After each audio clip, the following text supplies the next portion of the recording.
देखो रिकॉर्डिंग का मैसेज क्या है और स्क्रीन शेयर है। हाँ मैम। अच्छा।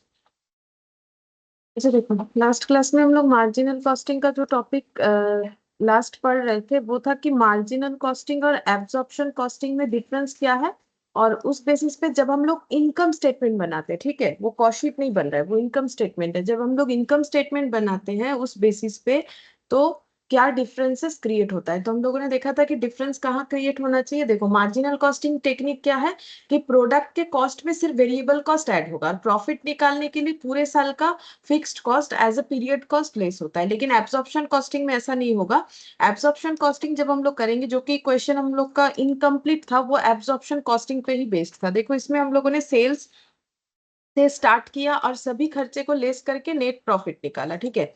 तो सेल्स तो जैसे निकलेगा नॉर्मल, जैसे निकलना चाहिए वैसे ही निकलेगा, मार्जिनल कॉस्टिंग में भी ऐसे ही निकलेगा।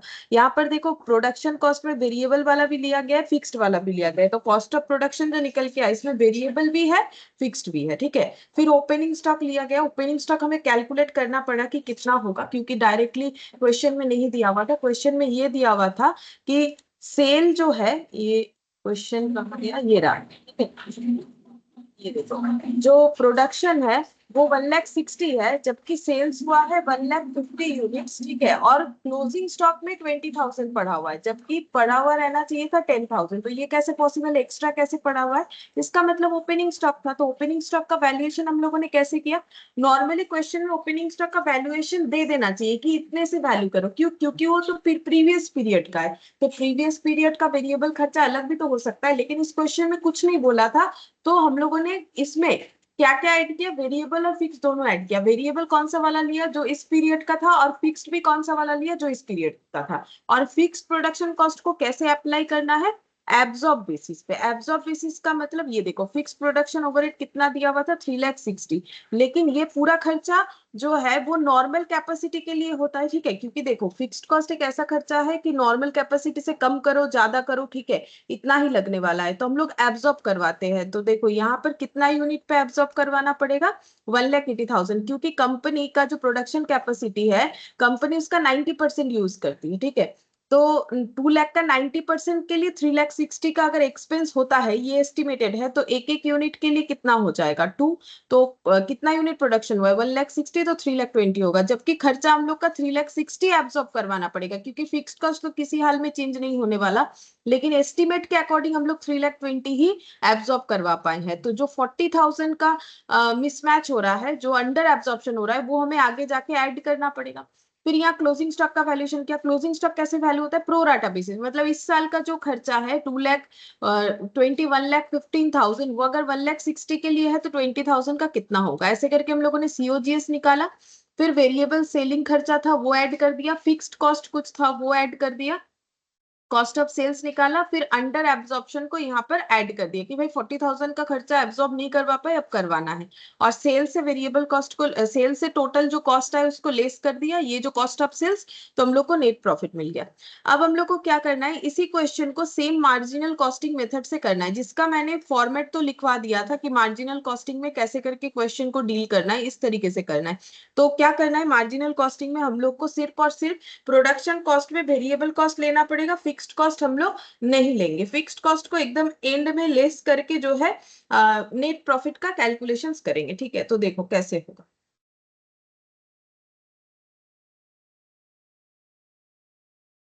तो यहाँ पर लिखेंगे income statement according to marginal costing, ठीक है। इनकम स्टेटमेंट अकॉर्डिंग टू, एक सेकंड,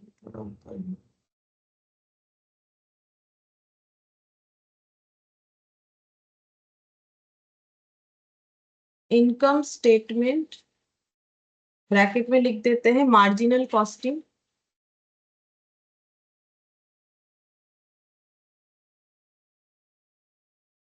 मेथड से करेंगे फॉर द ईयर एंडेड। जैसे फॉर्मेट में तुम लोग लिखते हो वैसे ही फॉर द ईयर एंडेड। अब इनकम स्टेटमेंट का मतलब क्या होता है, प्रॉफिट का कैलकुलेशन करना। सिंपल सा बात है, इनकम स्टेटमेंट का मतलब होता है प्रॉफिट का कैलकुलेशन करना।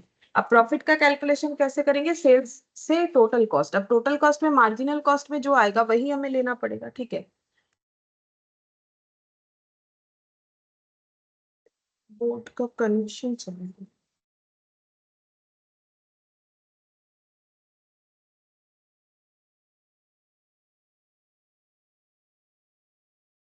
एक मिनट रुको, बोर्ड का कनेक्शन चला गया।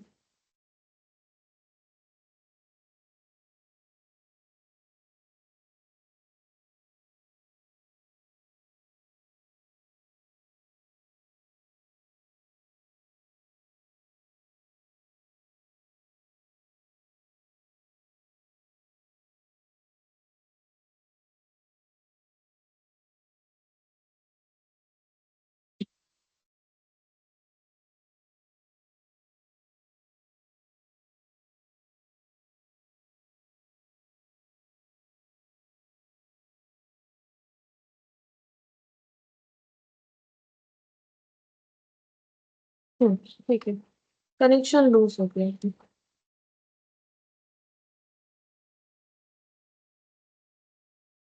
तो देखो, सबसे पहले हम लोग क्या लिखेंगे, सेल्स लिखेंगे, जैसे सेल्स लिखा जाता है, ठीक है।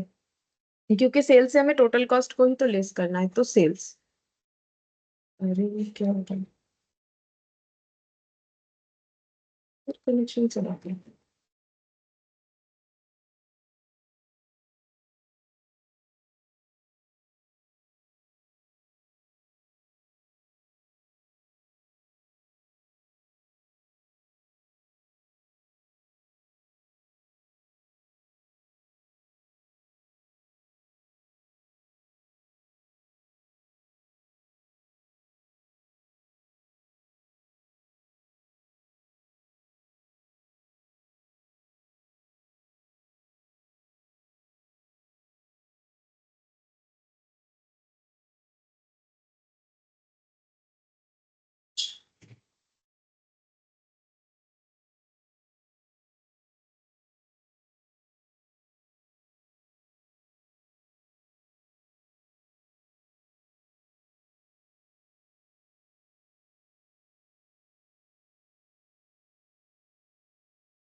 एक मिनट रुको, पेन वर्क नहीं कर रहा, एक मिनट।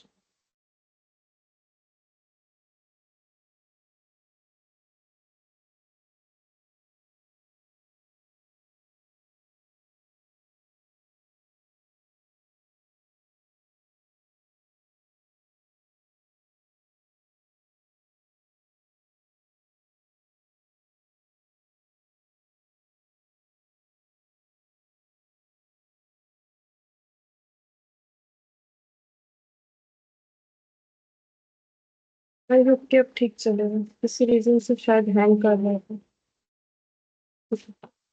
तो देखो सेल्स, ठीक है। तो सेल्स जो है वो कितना होगा, वो जो एब्जॉर्प्शन कॉस्टिंग में था यहाँ पर भी उतना ही वैल्यू होगा। ये देखो, सेल्स कितना दिया था, कितना यहाँ पर सेल्स जो है किया गया है, सेलिंग यूनिट 20 रुपीज करके सेल किया गया 1,50,000, तो 1,50,000 इंटू 20 करना पड़ेगा। सेल्स हो जाएगा 1,50,000 इंटू 20, ठीक है। 1,50,000 इंटू 20 कितना हो जाएगा, 1,50,000 इंटू 20 हो जाएगा 30 लाख, ठीक है। ये एब्जॉर्प्शन कॉस्टिंग में भी इतना ही होगा, और जो मार्जिनल कॉस्टिंग है उसमें भी उतना ही होगा। अब हमें जो है कॉस्ट ऐड करना पड़ेगा, ठीक है। कौन सा कॉस्ट ऐड करेंगे, ये देखो यहाँ पर।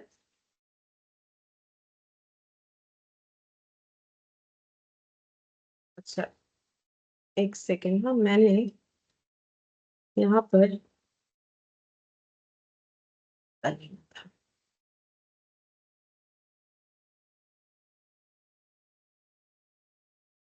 ठीक है।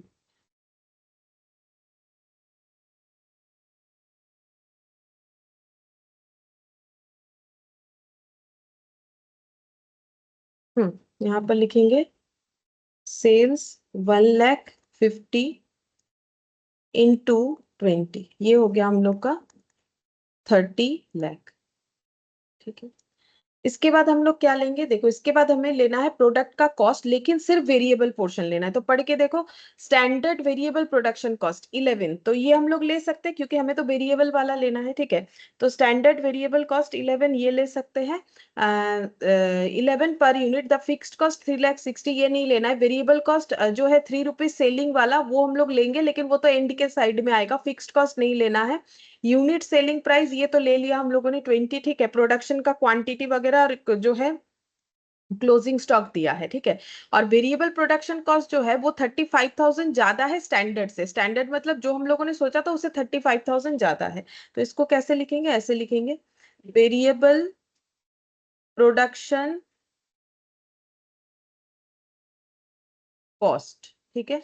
वेरिएबल प्रोडक्शन कॉस्ट कितना बोला है, देखो वेरिएबल प्रोडक्शन कॉस्ट हम लोग को बोला है 11 पर यूनिट, एक एक यूनिट पे 11 रुपीज। तो हम लोगों ने प्रोडक्शन कितना यूनिट किया है, प्रोडक्शन किया है 1,60,000, भले ही सेल 1,50,000 किया है, तो फिर जितना प्रोडक्शन हुआ सभी पे खर्चा अलॉट करना पड़ेगा। तो 1,60,000 एट द रेट ऑफ, यहाँ पर लिख देते हैं 11, और प्लस हो जाएगा 35,000। क्यों, क्योंकि 35,000 का खर्चा जो है हम लोगों का, हम लोगों ने जो एस्टिमेट किया था उससे कम चार्ज कर दिया। तो अभी उसको ऐड कर देंगे। देखो यहाँ पर भी जो है उसमें भी सेम यही हुआ था, क्योंकि वेरिएबल वाला पोर्शन तो सेम होगा, उसमें कोई चेंजेस होगा ही नहीं। तो इसका टोटल हो रहा है 17,95,000। तो यहाँ पर भी उतना ही आएगा, लिख देते हैं 17,95,000। इसको ऐसे कवर कर दो। अच्छा, इसके बाद कौन सा खर्चा लिखना पड़ेगा, इसके बाद बाकी और भी वेरिएबल खर्चा जो है वो लिखना पड़ेगा, ठीक है। तो वेरिएबल खर्चे में क्या है, वेरिएबल सेलिंग कॉस्ट है। इसको चाहो तो यहाँ पर भी लिख सकते हो, या फिर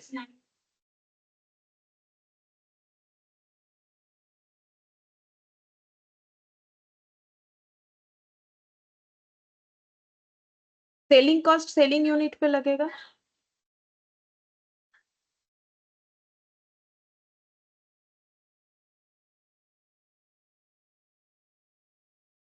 1,50,000 variable selling cost 3 per unit करके है, ठीक है। तो ये 3 रुपीज यहाँ पर लगा लेते हैं। तो ये हो गया 4,50,000, ठीक है। यहाँ पर चेंजेस क्या देखने को मिला बोलो, तो यहाँ पर देखो हम लोगों ने क्या किया था, फिक्स प्रोडक्शन कॉस्ट लिया था जो यहाँ पर नहीं लिया। अब हम लोग का कॉस्ट ऑफ प्रोडक्शन यहाँ पर आएगा। देखो कॉस्ट ऑफ प्रोडक्शन कितना है, इसको ऐड कर देते हैं। ऐड करने से आ जाएगा 17 और 4 मतलब 22,45,000, ठीक है। 22,45,000। अच्छा, अब इसके बाद यहाँ पर अगर कोई ओपनिंग स्टॉक है तो वो हमें दिखाना पड़ेगा। तो ओपनिंग स्टॉक तो है, कैसे है, क्योंकि क्वेश्चन तो सेम है। तो हम लोग का प्रोडक्शन जितना है उससे कम हम लोगों ने सेल किया है, और क्लोजिंग स्टॉक उससे ज्यादा पड़ा हुआ है। ये देखो, प्रोडक्शन किया था 1,60,000, सेल किया 1,50,000, तो क्लोजिंग स्टॉक में 10,000 होना चाहिए, बट दिख रहा है 20,000। इसका मतलब 10,000 ओपनिंग स्टॉक से रिलेटेड है। तो ओपनिंग स्टॉक का वैल्यूएशन करेंगे। तो ओपनिंग स्टॉक कितना यूनिट आ रहा है, 10,000 यूनिट, ठीक है। और इस पे हम लोग कौन सा खर्चा लगाएंगे, सिर्फ और सिर्फ 11 रुपीज लगाएंगे, यानी ये हो जाएगा 1,10,000। ये पॉइंट टू बी नोटेड है, देखो ये वाला। और यहाँ पर ये वेरिएबल सेलिंग कॉस्ट जो है वो तो वहां भी हम लोगों ने लिया है। देखो वेरिएबल सेलिंग कॉस्ट वहां भी लिया है, हाँ उसको मैंने थोड़ा बाद में लिखा था, इसमें भी तुम लोग चाहो तो उस तरीके से फॉलो कर सकते हो, ठीक है। तो जो भी हो, तो यहाँ पर ये देखो, यहाँ ओपनिंग स्टॉक में हम लोगों ने ये 2 रुपीज भी लिया था। ये 2 रुपीज कहाँ से लिया था, ये वाला यहाँ पर जो हम लोग का 3,65,000 1,80,000 करके 2 आया था ना, क्योंकि इसमें फिक्स्ड कॉस्ट भी आता है प्रोडक्ट के कॉस्ट में और एब्जॉर्प्शन कॉस्टिंग मेथड में, लेकिन मार्जिनल कॉस्टिंग मेथड में तो नहीं आता है। इसीलिए यहाँ पर सिर्फ और सिर्फ 1,10,000 यानी 11 का पोर्शन आएगा, बाकी नहीं आएगा। चलो अब इसको ऐड करते हैं तो कितना हो जाएगा, 23,55,000, ठीक है।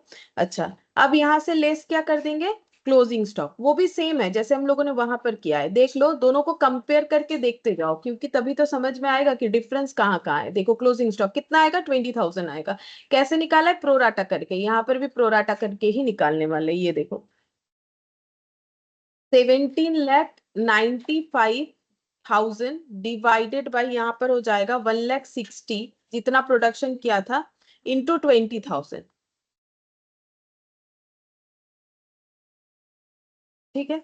अच्छा अब देखो, अब एक चीज ध्यान देने वाला है, ये 22,45,000 नहीं लेना है तुम लोग को। क्यों नहीं लेना, इसीलिए ना मैंने जो प्रीवियस वाले क्वेश्चन में सेलिंग कॉस्ट को बाद में दिया था, क्योंकि प्रोडक्शन कॉस्ट हमें यहाँ पर लेना है, सेलिंग कॉस्ट लेना भी नहीं है। तो एक काम कर सकते हो, मेरे हिसाब से चाहो तो सेलिंग कॉस्ट को जो है बाद में भी ऐड करके दिखा सकते हो, वो ज्यादा बेटर होगा। ठीक है, ये देखो, ये ना हमें यहाँ पर नहीं लेने से ही ज्यादा बेटर प्रेजेंटेशन होगा। लिख सकते हो, लेकिन जब यहाँ पर कैलकुलेट करोगे, देखो हम यहाँ पर दिखाते हैं, हम ये बोल रहे हैं कि इसको अगर हम लोग लास्ट में लिखते हैं तो ज्यादा बेटर होगा। ठीक है, तो ये देखो, ये लेने का जरूरत नहीं, डायरेक्टली यहाँ पर आ जाओ। ठीक है, ये बाद में लेंगे जैसे हम लोगों ने उस क्वेश्चन में लिया था, तो वो प्रेजेंटेशन मेरे हिसाब से ज्यादा बेटर होगा। ठीक है, ये तुम लोग के वहां पर जो है पीडीएफ में ऐसा है तो मैंने कर दिया, बट ये देखो उससे मुझे ज्यादा बेटर जो है ये प्रेजेंटेशन लगता है कि हम लोग पहले कॉस्ट का पूरा कैलकुलेशन कर लेते, फिर जो है एडमिनिस्ट्रेशन सेलिंग डिस्ट्रीब्यूशन लगाएंगे, जैसे कॉस्ट शीट में फॉलो करते। इससे क्या होगा, हमारा सीक्वेंस बना हुआ रहेगा।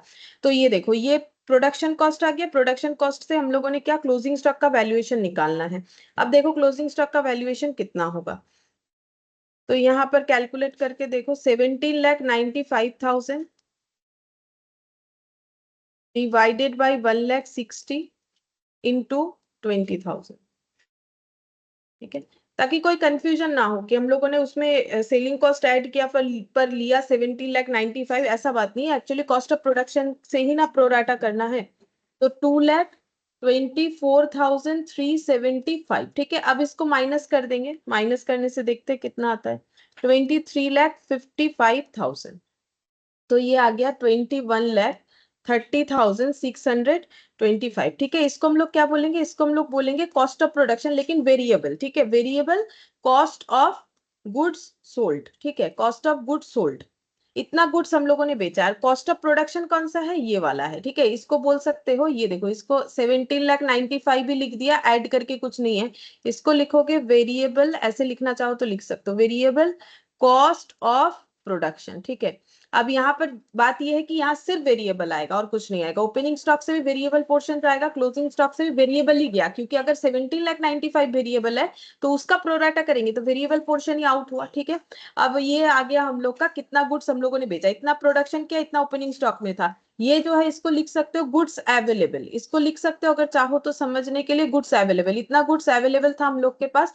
क्लोजिंग स्टॉक में भी इतना पड़ा हुआ है, तो हम लोगों ने इतना गुड्स बेच दिया है। ठीक है, अच्छा अब यहाँ पर ऐड करेंगे सेलिंग कॉस्ट, क्योंकि मैंने वहां से हटा दिया, तो अब यहाँ पर मुझे ऐड करना पड़ेगा सेलिंग कॉस्ट। फिर उसमें हम लोग क्या करेंगे, जो है कंट्रीब्यूशन निकालने के बाद फिक्स्ड कॉस्ट लेस कर सकते हैं। अब यहाँ पर सेलिंग कॉस्ट को ऐड कर देंगे। देखो पूरा प्रीवियस क्लास जैसा ही मैंने स्ट्रक्चर बना दिया।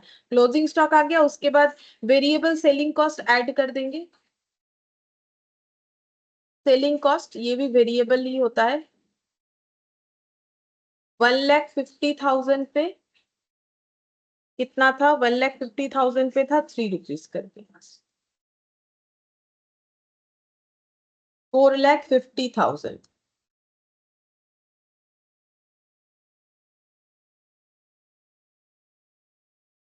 25,80,625 ये आ गया, 25,80,625। ठीक है, ये आ गया कॉस्ट ऑफ सेल्स।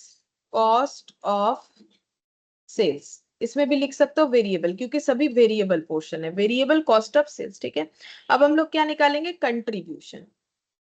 कंट्रीब्यूशन, इसमें कंट्रीब्यूशन आएगा जो कि उसमें नहीं आता है एब्जॉर्प्शन कॉस्टिंग मेथड में। ठीक है, contribution, sales minus variable cost. ठीक है, तो सेल्स कितना था और variable cost, variable cost total आया 25,80,625, और सेल वैल्यू था हम लोग का 30 लाख।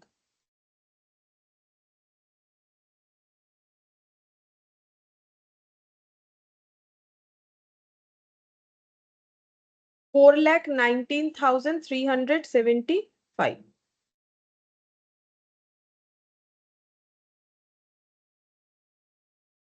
अब इससे लेस करेंगे फिक्स्ड कॉस्ट,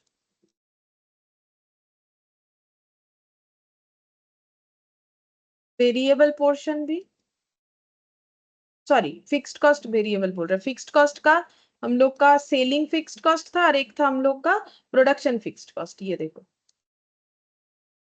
फिक्स्ड कॉस्ट 3,60,000, और एक और फिक्स्ड कॉस्ट था यहाँ पर 2,70,000।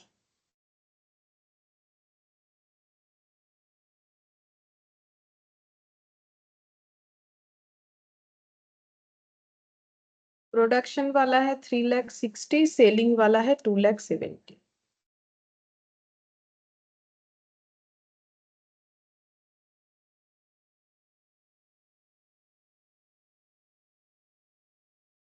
$63, 6,30,000।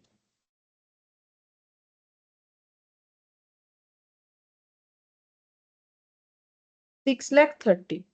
अच्छा, ये मेरा शायद कुछ गलत कैलकुलेशन आ गया, ये कम तो नहीं हो सकता है, लॉस तो नहीं आ रहा है। 25,80,000 पहले आया था, 21,30,625।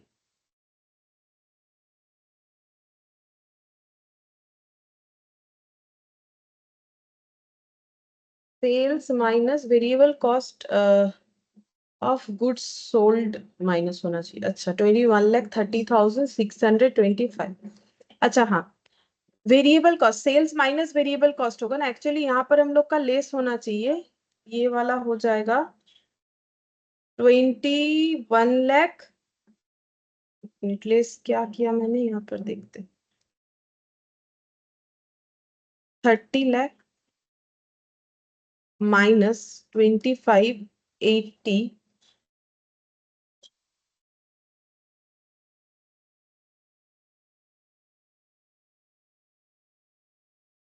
625, 4,19। तो मेरा कुछ गलत माइनस हो जा रहा है क्या? 30 लाख हम लोग का सेल्स आया, वेरिएबल कॉस्ट 17,95,000, ठीक है।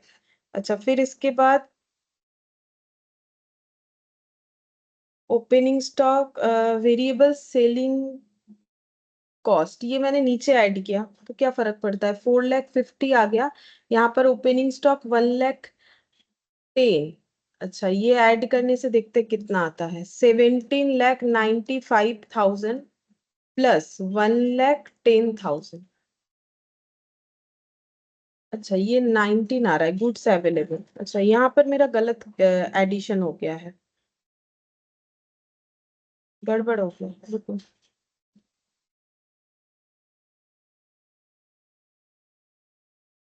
यहाँ पर शायद गलत कैलकुलेशन हो गया। 17,95,000 प्लस 1,10,000।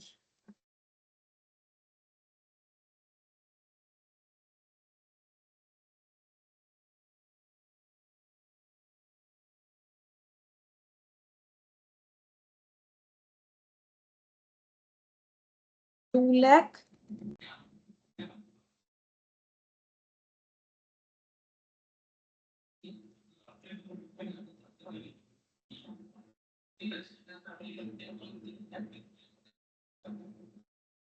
21,29,375, और ये हो गया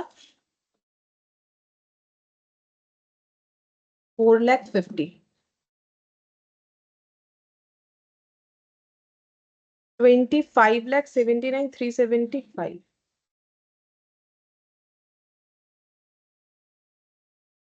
माइनस 30 लाख, 4,20,000। 4,20,000 फिर भी तो गलत आ रहा है, क्या गलत कर दिया मैंने? देखो तो तुम लोग, ये हो गया सेल्स मेरा हो गया है 30 लाख। अच्छा, variable production cost 1,60,000 at the rate of 11 plus 35,000 करने से 17,95,000। अच्छा, सेलिंग कॉस्ट को मैंने नीचे लगाया है, ठीक है, तो क्या फर्क पड़ता है, 4,50,000 नीचे ऐड किया है। ओपनिंग स्टॉक मेरा आ रहा है 1,10,000, ठीक है, ओपनिंग स्टॉक ऐड होगा, क्लोजिंग स्टॉक लेस होगा। अच्छा, क्लोजिंग स्टॉक लेस होगा, मैंने ऐड कर दिया है। अच्छा, तो ये गलत किया है क्या, 17,95,000 प्लस 1,10,000, 19,05,000 माइनस 2,24,375, तो ये बनेगा 16,80,625। अच्छा, 16 लाख, एक के बाद एक गलत ही होता जा रहा है, 16,80,625, और इसमें ऐड हो जाएगा 4,50,000। 4,50,000, 21 30,625। अच्छा, अब शायद जाके सही आए, 21,30,625।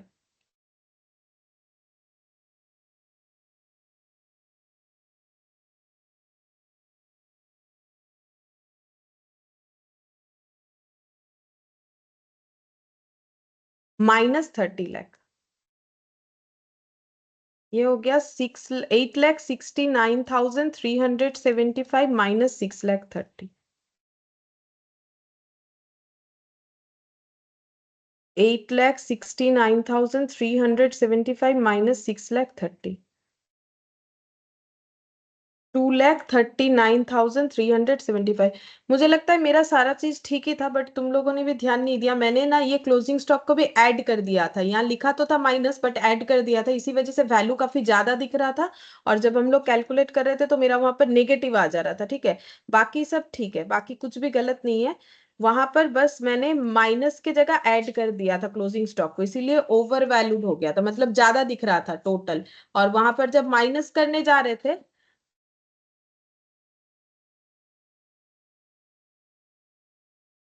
गुड मॉर्निंग हर्ष।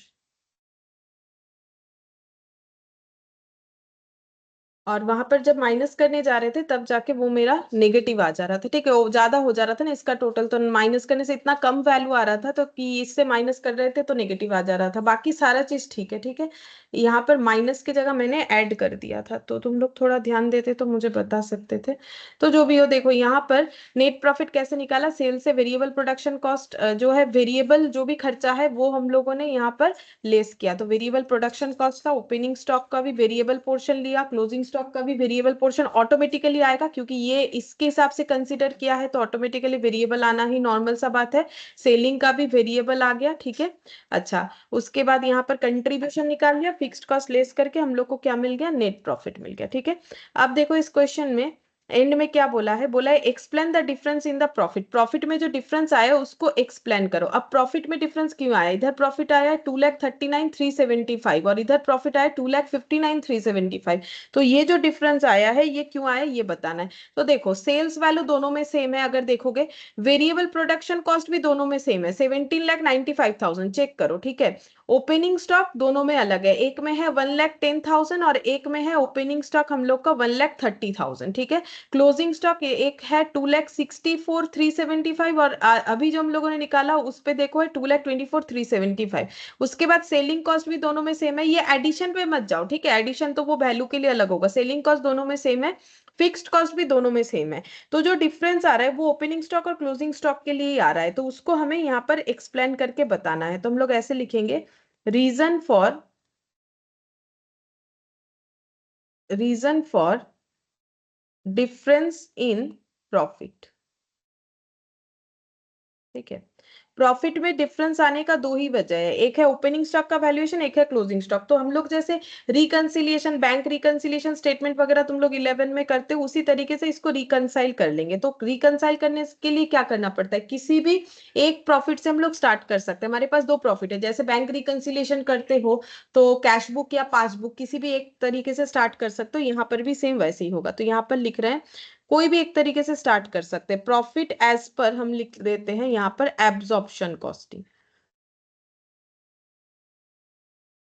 Profit as per absorption costing. तो एब्जॉर्प्शन कॉस्टिंग के अकॉर्डिंग प्रॉफिट कितना आया था, इसके अकॉर्डिंग आया था 2,59,375। ठीक है, 2,59,375। ठीक है, ये हो गया एब्जॉर्प्शन कॉस्टिंग के अकॉर्डिंग प्रॉफिट। और डिफरेंस किस में आया, ओपनिंग स्टॉक और क्लोजिंग स्टॉक। ठीक है, तो ओपनिंग स्टॉक देखते हैं कितना था एब्जॉर्प्शन में। ओपनिंग स्टॉक एब्जॉर्प्शन में रहा हम लोग का 1,30,000। ठीक है, तो यहाँ पर हम एक बार नोट डाउन करते हैं, 1,30,000 जो है ये मेरा एब्जॉर्प्शन कॉस्टिंग मेथड से ओपनिंग स्टॉक रहा। और नेक्स्ट देखते हैं, यहाँ पर ओपनिंग स्टॉक 1,10,000, यहाँ पर लिखते हैं मार्जिनल कॉस्टिंग के अकॉर्डिंग 1,10,000 है। ठीक है, अब हम लोग रिकंसिलिएशन कैसे कर रहे हैं, देखो हम लोग रिकंसिलिएशन जो कर रहे हैं ये कर रहे हैं एब्जॉर्प्शन कॉस्टिंग मेथड से। तो हम एक शॉर्टकट फॉलो करते हैं जो कि हम बैंक रिकंसिलिएशन स्टेटमेंट में भी बताते हैं। तो क्या होता है ना, कौन सा वैल्यू ऐड या लेस करना है, बीआरएस में भी काफी लोगों को कंफ्यूजन होता है। तो हम एक सीधा सीधा चीज बताते हैं, देखो अगर हम लोग एब्जॉर्प्शन कॉस्टिंग को स्टार्टिंग पॉइंट रखे हैं तो यहाँ पर एक रफ वर्क करेंगे जिसमें हम यहाँ पर लिखेंगे मार्जिनल कॉस्टिंग, ठीक है।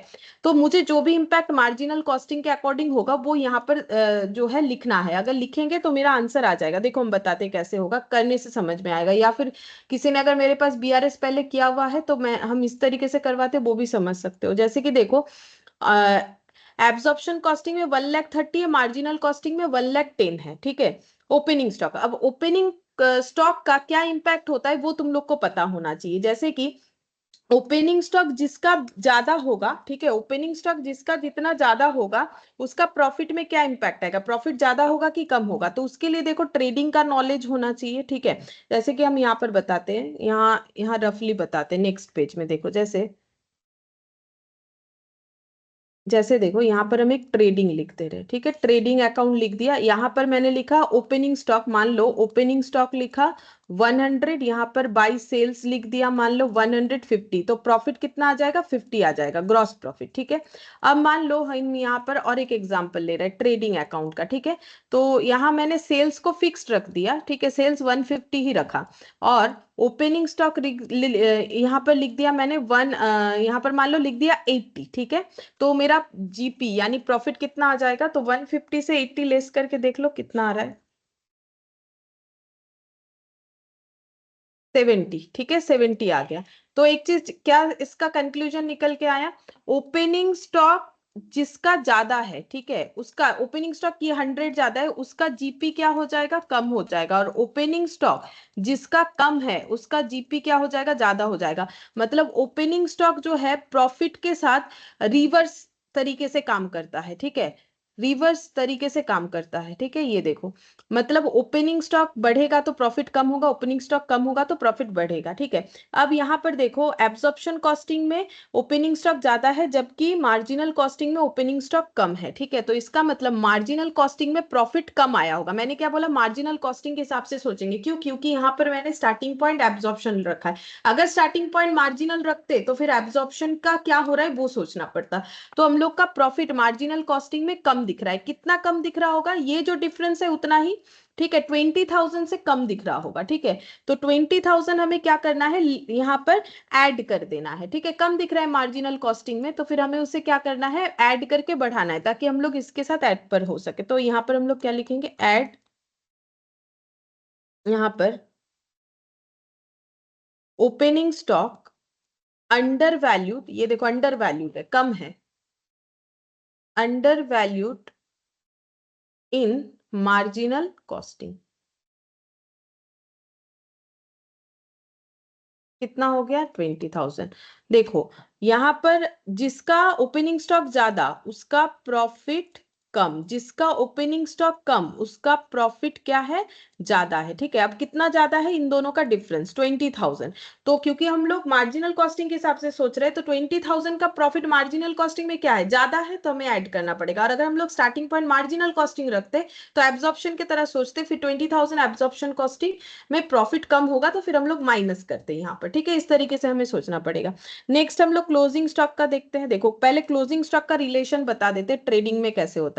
जैसे कि देखो ये एक ट्रेडिंग अकाउंट है, ठीक है, जिसमें मैंने यहाँ पर मान लो ओपनिंग स्टॉक रखा है 100, ठीक है, ओपनिंग स्टॉक रखा है 100, क्लोजिंग स्टॉक रख दिया है यहाँ पर 120, तो प्रॉफिट 20 हो गया, ठीक है। और सेम तरीके से और एक बनाएंगे, यहाँ पर ओपनिंग, यहाँ पर क्लोजिंग स्टॉक को फिक्स रखना है क्योंकि उसके हिसाब से हमें कंक्लूजन लाना है ना, और ओपनिंग स्टॉक जो है, सॉरी, ओपनिंग स्टॉक को फिक्स रखना है, क्लोजिंग स्टॉक मान लो हम लोगों ने यहाँ पर कर दिया 150, तो मेरा प्रॉफिट जो है, जीपी जो है वो कितना निकल के आ गया, 50 निकल के आ गया। अब रिलेशन क्या हुआ, देखो जिसका क्लोजिंग स्टॉक ज्यादा है उसका प्रॉफिट क्या हो रहा है, जिसका क्लोजिंग स्टॉक कम है उसका प्रॉफिट क्या हो रहा है। क्लोजिंग स्टॉक कम है तो प्रॉफिट 20, ज्यादा है तो प्रॉफिट ज्यादा, क्लोजिंग स्टॉक ज्यादा तो प्रॉफिट ज्यादा, क्लोजिंग स्टॉक कम तो प्रॉफिट कम। मतलब क्लोजिंग स्टॉक और प्रॉफिट में रिलेशन क्या है, प्रोपोर्शनेट रिलेशन है, ठीक है। क्लोजिंग स्टॉक जो है प्रोपोर्शनेटली रिलेटेड है प्रॉफिट के साथ।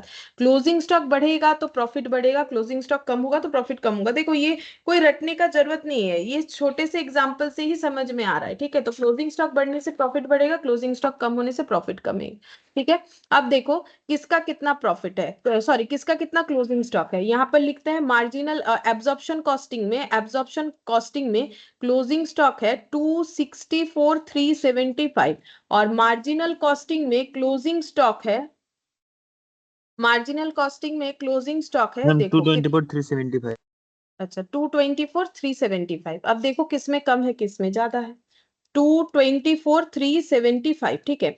अब किसका प्रॉफिट कम हो, किसका क्लोजिंग स्टॉक ज्यादा है किसका क्लोजिंग स्टॉक कम है, वो तो आराम से बता सकते हो।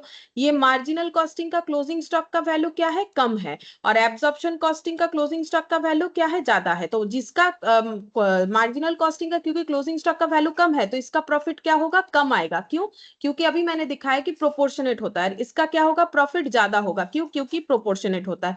क्लोजिंग स्टॉक ज्यादा प्रॉफिट ज्यादा, क्लोजिंग स्टॉक कम प्रॉफिट कम। अब हम लोगों ने स्टार्टिंग पॉइंट क्या रखा है, एब्जॉर्प्शन, तो हमें मार्जिनल पे ध्यान देना है। तो मार्जिनल क्या बोल रहा है, प्रॉफिट क्या होगा यहाँ पर, प्रॉफिट जो है कम होगा। कम होगा तो हम लोग को यहाँ पर क्या करना है, प्रॉफिट को कम करना है, तो माइनस करेंगे। प्रॉफिट कम होगा, मार्जिनल कॉस्टिंग में प्रॉफिट कम है तो हमें यहाँ पर माइनस करना पड़ेगा। कितना माइनस करेंगे, इन दोनों का डिफरेंस। अब देख लो इन दोनों का डिफरेंस कितना होगा, माइनस करके ये माइनस करो, देखो 2,64,000 मैम 40,000। 40,000, ठीक है। तो फिर 40,000 से यहाँ पर लेस हो जाएगा। इस तरीके से सोच के अगर रिकंसिलिएशन करोगे, रिकंसिलिएशन का तुम लोग का अलग चैप्टर भी है, वहां पर भी सेम यही चीज बोलेंगे। बस ये छोटा सा कंसेप्ट ध्यान में रखोगे तो सारा क्वेश्चन ऐसे ही सॉल्व होगा।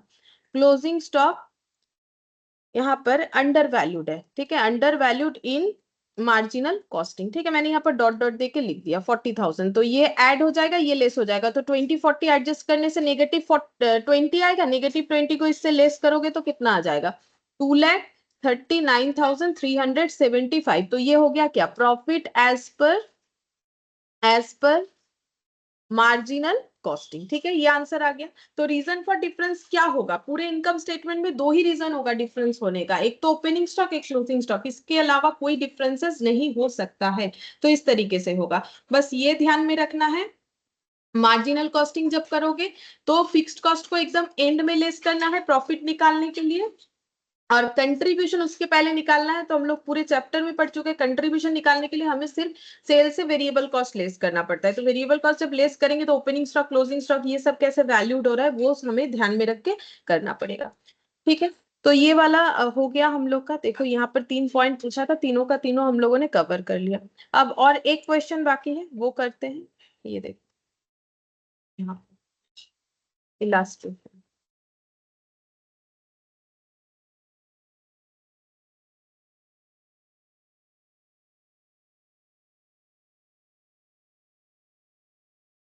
ये वाला, ठीक है। क्वेश्चन नंबर 14, ये हम लोग का लास्ट क्वेश्चन है। वंडर लिमिटेड मैन्युफैक्चर से single product Zest, the following figures related to Zest for a 1 year period, ठीक है। तो जो कंपनी वो जेस्ट बोल के कोई प्रोडक्ट बनाती है, ठीक है, और उसका जो प्रोडक्ट का जो डिटेल्स है वो नीचे दिया हुआ है। जैसे कि यहाँ पर एक्टिविटी लेवल, अगर 50% एक्टिविटी लेवल पे काम होता है तो सेल एंड प्रोडक्शन हो जाएगा इतना इतना, ठीक है। अगर 100% पे हुआ तो इतना। अच्छा, फिर यहाँ पर सेल्स वैल्यू दिया हुआ है, ठीक है। अच्छा, ये यूनिट दिया हुआ है, सेल्स एंड प्रोडक्शन यूनिट, और ये रुपीस दिया हुआ है। अच्छा, फिर यहाँ पर प्रोडक्शन कॉस्ट दिया हुआ है, वेरिएबल और फिक्स्ड। अच्छा, उसके बाद दिया हुआ है selling and distribution cost, selling and distribution cost दिया हुआ है। फिर नेक्स्ट देखते हैं क्या दिया हुआ है, वेरिएबल फिक्स्ड, उसमें भी दिया हुआ है the normal level of activity for the year is 800 unit. तो नॉर्मल एक्टिविटी लेवल है 800 unit, fixed cost are incurred evenly throughout the year, the actual fixed cost are the same as budgeted. बोल रहा है actual और budgeted fixed cost same है, कोई differences नहीं है। अच्छा, फिर बोल रहा है there were no stock of Zest at the beginning of the year. मतलब इस क्वेश्चन में ओपनिंग स्टॉक का कुछ भी पॉइंट नहीं आएगा, क्योंकि बोल रहा है कि बिगिनिंग का कोई भी जेस्ट प्रोडक्ट का ओपनिंग स्टॉक नहीं है। In the first quarter 220 units were produced and 160 unit were sold. तो क्वेश्चन में ना क्वार्टर वाइज कर दिया है। क्वार्टर का मतलब एक साल में कितना क्वार्टर होगा, कोई भी डेटा को 4 से डिवाइड करने से क्वार्टर निकल के आता है। पूरे 1 ईयर में 12 मंथ्स होता है, 12 मंथ्स डिवाइडेड बाई 4 करोगे तो 3 क्वार्टर पर मंथ हो जाएगा, तो टोटल 4 क्वार्टर निकल के आएगा। बोल रहा है फर्स्ट क्वार्टर में 220 यूनिट प्रोड्यूस्ड होगा, 160 यूनिट सेल हुआ है। हम लोग को क्या कैलकुलेट करने बोला है, fixed production cost absorbed by Zest if absorption costing is used. बोल रहा है कि अगर एब्जॉर्प्शन कॉस्टिंग यूज करते हैं तो ये जेस्ट प्रोडक्ट कितना फिक्स्ड प्रोडक्शन कॉस्ट एब्जॉर्ब किया है वो हमें बताना है। मतलब क्या है, ये देखो, ये जो क्वेश्चन हम लोगों ने यहाँ पर किया, ये देखो हम लोगों ने क्या निकाला एब्जॉर्ब बेसिस पे। ये देखो हम दिखाते हैं, एब्जॉर्प्शन कॉस्टिंग में जाओगे तो समझ में आएगा। ये देखो एब्जॉर्प्शन कॉस्टिंग मेथड में, ये देखो यहाँ पर मैंने क्या बोला, एब्जॉर्ब बेसिस पे, तो हमें वही निकालने बोला है, कितना एब्जॉर्ब किया है वो हमें बताना पड़ेगा। ठीक है, चलो देखो कैसे करके कैलकुलेट होगा। 14 ए, ठीक है। फिक्स्ड, हमें पहला क्वेश्चन निकालने के लिए बोला है फिक्स्ड प्रोडक्शन कॉस्ट एब्सॉर्ब। कितना फिक्स्ड प्रोडक्शन कॉस्ट एब्सॉर्ब्ड हुआ है बाय द प्रोडक्ट जेस्ट, ठीक है, ये पूछा है। अच्छा, तो उसके लिए हमें देखना पड़ेगा कि बजटेड फिक्स्ड प्रोडक्शन कॉस्ट कितना था और जो है एक्चुअल फिक्स्ड प्रोडक्शन कॉस्ट कितना हुआ, तो हम लोग कैलकुलेट कर पाएंगे। ठीक है, देखो तो बजटेड प्रोडक्शन कॉस्ट कितना था, चलो यहाँ पर फिर से एक बार देखते हैं। सेल्स बताया है, प्रोडक्शन ये रहा, फिक्स्ड एक बता रहा है हम लोग का 1,60,000, ठीक है। एक्टिविटी लेवल पे 1,60,000। अब देखो हमें कौन सा लेना है, 50% लेना है कि 100% लेना है। तो क्योंकि ये 100% तो फुल कैपेसिटी है, ठीक है, लेकिन क्या फुल कैपेसिटी यूज हुआ है वो तो देखो, फुल कैपेसिटी यूज हुआ है कि नहीं। देखो क्वेश्चन में क्या बोल रहे हैं, the normal level of activity for the year, पूरे साल में 800 यूनिट प्रोडक्शन हुआ है। तो 800 यूनिट तो फिर ये 100% मतलब 800 यूनिट बोला है, पूरे ईयर में 100% यूज हुआ है। लेकिन हम लोगों को ये क्वेश्चन में क्या करना है, फर्स्ट क्वार्टर मतलब क्वार्टर वाइज बोला है। अच्छा देखते हैं, यहाँ पर देखो फिक्स्ड कॉस्ट है 1,60,000 और इधर सेलिंग एंड डिस्ट्रीब्यूशन का है 2,40,000। दो फिक्स्ड कॉस्ट है, हमें कौन सा फिक्स्ड कॉस्ट, प्रोडक्शन वाला बोला है, ठीक है। Compute the fixed production cost absorbed by Zest, मतलब हमें प्रोडक्शन कॉस्ट कितना एब्सॉर्ब हुआ है प्रोडक्ट जेस्ट के थ्रू से वो बताना है। तो प्रोडक्शन फिक्स्ड कॉस्ट कितना है, 1,60,000 है। अब तुम लोग इधर लो या इधर लो, बात बराबर है, 800 यूनिट प्रोड्यूस हुआ है पूरे साल भर में, तो एक्चुअली ये वाला फिक्स्ड कॉस्ट बोल रहा है। अब दोनों में सेम क्यों है, सोचो, ये लो या ये लो, आंसर तो सॉल्व हो ही जाएगा, लेकिन हमें लेना ये वाला है। अब दोनों सेम क्यों है, क्योंकि वो फिक्स्ड कॉस्ट है। 400 यूनिट बने या 800 यूनिट बने, फिक्स्ड कॉस्ट तो 1,60,000 ही लगना है, ठीक है। तो तुम लोग कोई भी कॉलम से पिक करो, बात बराबर होगा, ठीक है। लेकिन क्योंकि हमें बोला है कि fixed production cost absorb by Zest, ठीक है, तो एक्चुअली पूरे साल भर का ही बोल रहा है। वैसे फिक्स्ड कॉस्ट है तो तुम लोग ईयरली देखो या क्वार्टरली देखो, बात बराबर है, ठीक है। 400 यूनिट के लिए देखो या 800 यूनिट।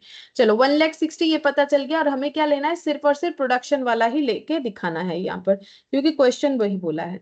तो यहाँ पर लिख रहे हैं budgeted production fixed cost rupees 1,60,000, ठीक है। अच्छा, अब हमें क्या निकालना पड़ेगा, budgeted output. Budgeted output, budgeted output कितना है, बजटेड आउटपुट है ये देखो, जो नॉर्मल आउटपुट हो सकता है, मतलब हम लोग मैक्सिमम कितना प्रोडक्शन कर सकते हैं, तो नॉर्मली कितना प्रोडक्शन हो सकता है, normal level of activity 800 unit, ठीक है। तो यहाँ पर लिख देते हैं normal activity, normal activity level unit that is 800 unit, ठीक है। तो देयरफॉर एब्जॉर्प्शन रेट कितना हो जाएगा, एब्जॉर्प्शन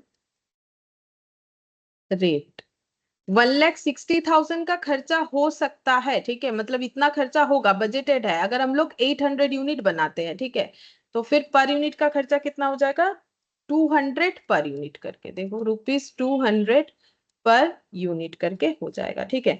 अब हम लोग को क्या बताना है, कितना एब्जॉर्ब हो चुका है, ये एब्जॉर्प्शन रेट है, कितना एब्जॉर्ब हो चुका है, तो वो तो क्वार्टरली देखना पड़ेगा, क्योंकि फर्स्ट क्वार्टर में हमारा 220 यूनिट बनाया गया था, ठीक है, प्रोड्यूस हुआ था, जिसमें से 160 सोल्ड आउट हुआ है। तो यहाँ पर लिखते हैं ड्यूरिंग द फर्स्ट क्वार्टर कितना एब्जॉर्ब हुआ है, during the first quarter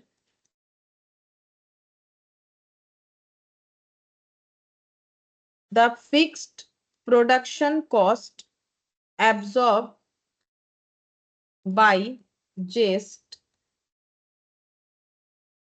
would be 220 unit first quarter में प्रोड्यूस्ड होगा, ठीक है, इनटू 200 जो एब्जॉर्प्शन रेट है, यानी कि 44,000 इतना एब्जॉर्ब होना चाहिए। और ये बिल्कुल जो लास्ट क्लास में हम लोगों ने एब्जॉर्प्शन कॉस्टिंग मेथड से जो इनकम स्टेटमेंट बनाया था उसी के तरह ही हुआ, बस यहाँ पर हम लोगों ने लाइन बाय लाइन लिखा है, वहां पर इसके अंदर हुआ था। ये देखो देखो इसमें, यहाँ पर देखो हम लोगों ने क्या किया था, यहाँ पर हम लोग का एस्टिमेटेड था 1,80,000 यूनिट मैक्सिमम प्रोडक्शन कर सकता है, ये खर्चा हो सकता है, तो ये दोनों डिवाइड करके एब्जॉर्प्शन रेट निकला, जैसे कि अभी हम लोगों ने किया, इनटू कर देना है जितना करेंटली प्रोड्यूस हुआ है, ठीक है, कि हम लोग सोच रहे ₹2 करके जो है एब्जॉर्ब हो सकता है, और 160 यूनिट बनाया 1,60,000, तो फिर हम लोग का 3,20,000 एब्जॉर्ब करवाया, जबकि हमारा वो शॉर्टफॉल हुआ। तो यहाँ पर भी देखो सेम वही कर दिया हम लोगों ने। यहाँ पर हम लोगों का एब्जॉर्प्शन रेट कैसे निकाला कि इतना फिक्स्ड कॉस्ट हो सकता है 800 यूनिट के लिए, तो 220 यूनिट जो कि फर्स्ट क्वार्टर में बनाए हैं, तो इतना हो गया। अब इसके बाद देखते हैं, ये क्वेश्चन तो हो गया, इसके बाद हमें क्या बोला है, कैलकुलेट द अंडर और over recovery of overhead during the period, over और अंडर रिकवरी दिखाना है, ठीक है। तो देखो एब्जॉर्ब कितना करवाया हम लोगों ने, 44,000, और एब्जॉर्ब होना कितना चाहिए वो देखते हैं, एब्जॉर्ब कितना होना चाहिए, क्योंकि एक एक देखो टोटल ईयर में फिक्स्ड खर्चा कितना है, टोटल ईयर में फिक्स्ड खर्चा है 1,60,000, ठीक है, ये तो मेरे फुल क्वार्टर के लिए, मतलब 4 क्वार्टर के लिए ये खर्चा है, ठीक है। तो पर क्वार्टर का कितना होगा, 1,60,000 डिवाइडेड बाई 4 करने से पर क्वार्टर का खर्चा निकल के आएगा, ठीक है। तो सॉरी डिवाइडेड बाई 40,000। है 40,000। तो अब हम लोगों का पर क्वार्टर का खर्चा इतना होना चाहिए, लेकिन हम लोगों ने एब्जॉर्ब कितना करवा रखा है, 44, ठीक है। तो ये जो डिफरेंस आ रहा है 4,000 का, ये ओवर रिकवरी हो जाएगा, क्योंकि हमें पर क्वार्टर में 40,000 जो है चार्ज करने से ही काम बनता, लेकिन हम लोगों ने कितना करवा दिया है, 44,000। तो हम लोगों ने 4,000 का ओवर रिकवरी किया, ये लिख के दिखाने के लिए बोल रहा है, ठीक है। तो ये पॉइंट नंबर बी, अंडर या ओवर रिकवरी क्या होगा वो बताना है, अंडर और over recovery of overhead during the period. Actual fixed production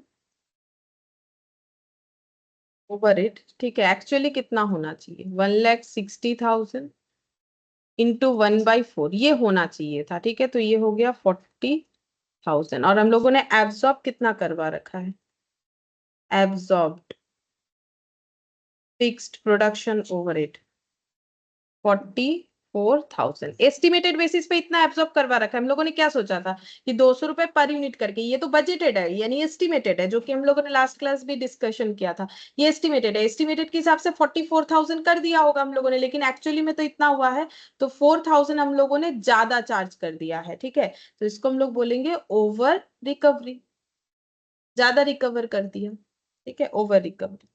अच्छा, अब नेक्स्ट हम लोग को देखना है, इस क्वेश्चन में पॉइंट सी भी है, चलो देखते हैं।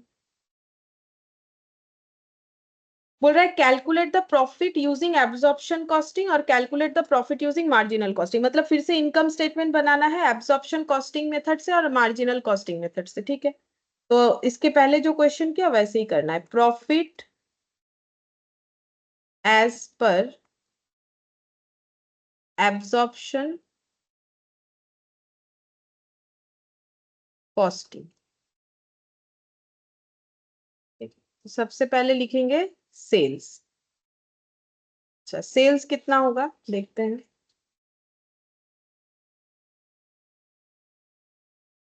सेल देखो 400 यूनिट जो है ये एक्टिविटी लेवल है, लेकिन हम लोग तो क्वार्टर वाइज करेंगे ना, हमें तो क्वार्टर का निकालने के लिए बोला। ये पूरे साल का है, ये जो डेटा दिया हुआ है ये पूरे साल का है। अगर 50% कैपेसिटी यूज होता है तो पूरे साल में 400 यूनिट बनेगा, और अगर 100% कैपेसिटी यूज होता है तो पूरे साल में जो है 800 यूनिट बनेगा। ठीक है, तो यहाँ पर देखो, यहाँ पर बोला है फर्स्ट क्वार्टर में 220 हुआ, उसी के हिसाब से हमें क्वेश्चन दिया है। ठीक है, तो 220 के हिसाब से हमें करना पड़ेगा।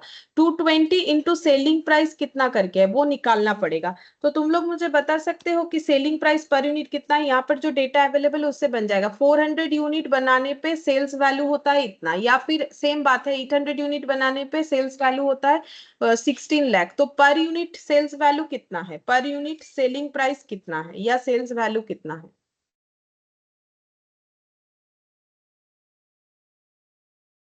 8 लाख अगर 400 यूनिट बेचने पे मिलेगा तो एक एक यूनिट का कितना होगा, 8 लाख डिवाइडेड बाई मैम 400 2000। करने से 2000। ठीक है, और इसमें इससे भी करोगे तो भी 2000 ही आएगा, अलग नहीं आएगा। ठीक है, इससे भी करोगे तो 2000 आएगा, तो 2000। ठीक है, अच्छा अब यहाँ पर हम लोग लिख लेते हैं सेल्स हो जाएगा। अच्छा, कितना यूनिट बना है चलो देखते हैं। यहाँ पर first quarter 220 units are produce but 160 sold out हुआ है, तो फिर 160 के हिसाब से लिखेंगे। 220 नहीं लिखना है, वो तो प्रोडक्शन है। 160 एट द रेट ऑफ 2000 करके जो बिका है उसी का पैसा हमें मिलेगा, तो ये हो जाएगा 3,20,000। ठीक है, अच्छा अब एब्जॉर्प्शन कॉस्टिंग कर रहे हैं तो हमें प्रोडक्शन कॉस्ट सभी लेना अलाउड है, चाहे वो फिक्स्ड हो चाहे वो वेरिएबल हो। तो यहाँ पर मैंने लिख दिया लेस प्रोडक्शन कॉस्ट। अब देखते हैं फिक्स्ड क्या क्या है, वेरिएबल क्या क्या है। चलो ज्यादा नहीं, इसमें दो ही खर्चा शायद है। ये देखो प्रोडक्शन कॉस्ट वेरिएबल और फिक्स्ड 3,20,000 1,60,000। अगर हम लोग 400 के हिसाब से देख रहे हैं, और अगर 800 के हिसाब से देख रहे हैं तो देखो 3,20,000 का डबल कर दिया है, क्योंकि वेरिएबल कॉस्ट पर यूनिट बराबर होता है। चेक करके देखो, इसको 400 से डिवाइड करोगे तो ये आ जाएगा हम लोग का 8,000, और इसको भी 800 से डिवाइड करोगे तो 8,000 ही आएगा, क्योंकि वेरिएबल कॉस्ट है तो पर यूनिट में चेंजेस नहीं होगा। फिक्स तो जितना भी यूनिट बना लो कम या ज्यादा, वो जितना है उतना ही लगना है। ठीक है, तो यहाँ पर हम लोग लिखेंगे वेरिएबल कॉस्ट। तो वेरिएबल कॉस्ट कितना यूनिट पे लगेगा, जितना प्रोडक्शन हुआ है फर्स्ट क्वार्टर में। तो कितना प्रोडक्शन हुआ है 220। अब 160 नहीं लेना है, क्योंकि 160 तो सोल्ड आउट वैल्यू है। हम लोगों ने 220 प्रोड्यूस किया है तो 220 पे ही प्रोडक्शन कॉस्ट लगा होगा। तो यहाँ पर लिखेंगे वेरिएबल प्रोडक्शन कॉस्ट। ठीक है, कितना यूनिट पे लगेगा 220 यूनिट पे लगेगा, और कितना करके लगेगा 800 करके लगेगा, 8,000 नहीं, आई थिंक 800 हो रहा है, एक बार चेक कर लो 800 होगा। ये देखो हाँ three ma'am lakh 800। Twenty divide, हाँ 800 करके हम लोग का खर्चा लग रहा है। ठीक है, तो 800 करके मल्टीप्लाई करने से ये आ जाएगा 17,06 नहीं 1,76,000। 3 जीरो हो जाएगा और 176 हो जाएगा। फिक्स्ड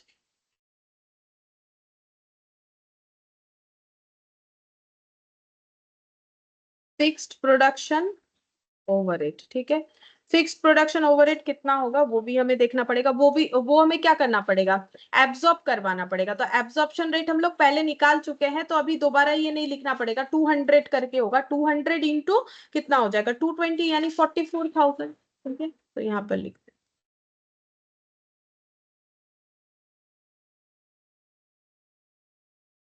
44,000। ये बिल्कुल हम लोगों ने जो लास्ट क्लास में एब्जॉर्प्शन मेथड से दिखाया था वैसे ही किया, बट वहां पर अलग से नहीं निकाला था, तो एक ही जगह पे मैंने दिखा दिया था डिवाइड वगैरह करके। ये देखो, और यहाँ पर ये वाला पोर्शन पहले से निकाल लिया है, ये वाला पोर्शन पहले से क्वेश्चन में पूछा था निकाल लिया है, तो सिर्फ प्रोड्यूस्ड यूनिट से उसे कैलकुलेट कर।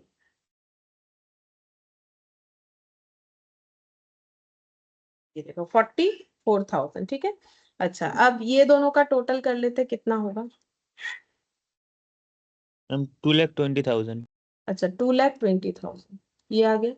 अच्छा अब इसमें ऐड क्या करेंगे, ओपनिंग स्टॉक, बट क्वेश्चन हमें बता दिया था कि ओपनिंग स्टॉक कुछ नहीं होगा। क्वेश्चन में बताया था ना कि जेस्ट जो है उसका कोई ओपनिंग स्टॉक नहीं है, जेस्ट वाले प्रोडक्ट का। ये देखो, there were no stock of Zest at the beginning of the year. तो ओपनिंग स्टॉक का तो यहाँ पर हमें कुछ कैलकुलेशंस करना ही नहीं पड़ा, ठीक है। फिर भी मैंने लिख दिया, क्योंकि यहाँ ना क्लोजिंग स्टॉक लिखने में जगह भी नहीं होगा, तो ऐसे लिख के मैंने डैश दिखा दिया, नहीं भी दिखाओगे तो चलेगा। इसके बाद क्लोजिंग स्टॉक लेस करके दिखाना पड़ेगा। क्लोजिंग स्टॉक, अब क्लोजिंग स्टॉक में कितना यूनिट रहा होगा वो देखते हैं। तो देखो कितना यूनिट रहा होगा, ओपनिंग स्टॉक तो कुछ है नहीं, 220 यूनिट प्रोड्यूस हुआ, 160 सोल्ड आउट हुआ, तो बच गया कितना, 60 यूनिट, वही हम लोग का क्लोजिंग स्टॉक होगा, ठीक है। 60 यूनिट बच गया।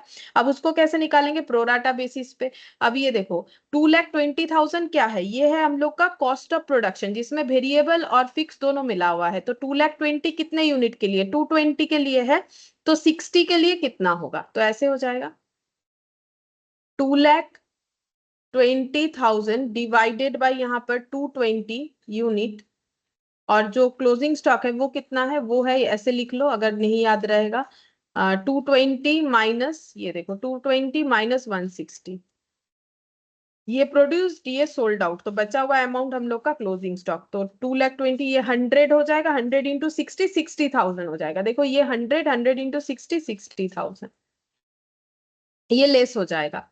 लेस करना पड़ेगा किससे, 2,20,000 से। तो 2,20,000 माइनस 60,000 देख लो कितना होगा, 1,60,000, ठीक है, 1,60,000। ये हम लोग का क्या निकल के आया कि कितना गुड्स हम लोगों ने बेच दिया, क्योंकि प्रोड्यूस किया था तो 2,20,000 यूनिट का गुड्स, जिसमें से क्लोजिंग स्टॉक में 60,000 पड़ा हुआ है। तो जो गुड्स बिक गया, कॉस्ट ऑफ गुड्स सोल्ड, वो कितना है, कॉस्ट ऑफ गुड्स सोल्ड है 1,60,000, ठीक है। अच्छा, अब इसमें सेलिंग डिस्ट्रीब्यूशन वगैरह ऐड कर देंगे, क्योंकि है इस क्वेश्चन में, ये देखा एडमिनिस्ट्रेशन तो है नहीं। सेलिंग डिस्ट्रीब्यूशन का वेरिएबल जो है 1,60,000, 3,20,000, तो पर यूनिट देखना पड़ेगा कितना करके, फिक्स तो फिक्स्ड है 2,40,000 है, ठीक है। तो यहाँ पर पहले हम लोग लिख लेते हैं सेलिंग डिस्ट्रीब्यूशन ओवरहेड, ये कितना यूनिट करके होगा, फिर से कैलकुलेट करो, 400 से डिवाइड करोगे तो भी जो मिलेगा, 800 से डिवाइड करोगे तो भी होगा, क्योंकि वेरिएबल कॉस्ट पर यूनिट जो है वो फिक्स्ड होता है, चाहे कितना भी यूनिट बना लो। तो देखो यहाँ पर कितना हो रहा है, 400, ठीक है। यहाँ पर भी कितना होगा, 400, मतलब सेलिंग जो सेलिंग डिस्ट्रीब्यूशन कॉस्ट जो वेरिएबल पोर्शन है वो 800, 400 पर यूनिट करके है, और हम लोगों ने जितना बेचा उतने पे सेलिंग कॉस्ट अप्लाई करेंगे। तो हम लोगों ने बेचा कितना, 160, अब 220 मत लगा दो, जितना बेचा है उस पे अप्लाई होगा, तो 160 पे होगा। तो यहाँ पर ऐड करते हैं selling and distribution, selling and distribution overhead या कॉस्ट, 160 यूनिट सोल्ड आउट किया है, और कितना करके आ रहा है, 400 करके आ रहा है। कैसे आ रहा है 400, जैसे मैंने बताया, अगर चाहो तो तुम लोग वो डिवाइड करके लिख सकते हो अपने याद रखने के लिए, ठीक है। तो यहाँ पर हो जाएगा 64,000।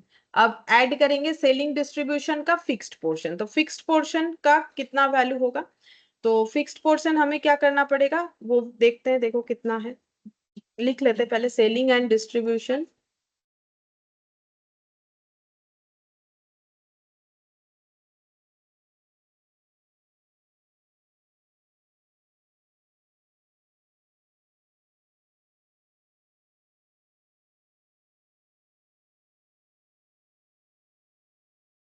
सेलिंग एंड डिस्ट्रीब्यूशन ओवरहेड, ये वेरिएबल पोर्शन, ये फिक्स्ड पोर्शन, ठीक है। अच्छा, देखते हैं कितना है, सेलिंग डिस्ट्रीब्यूशन ओवरहेड पूरे साल भर का है 2,40,000, ठीक है। तो एक क्वार्टर का कितना होगा, तो ऐसे निकाल लेते हैं,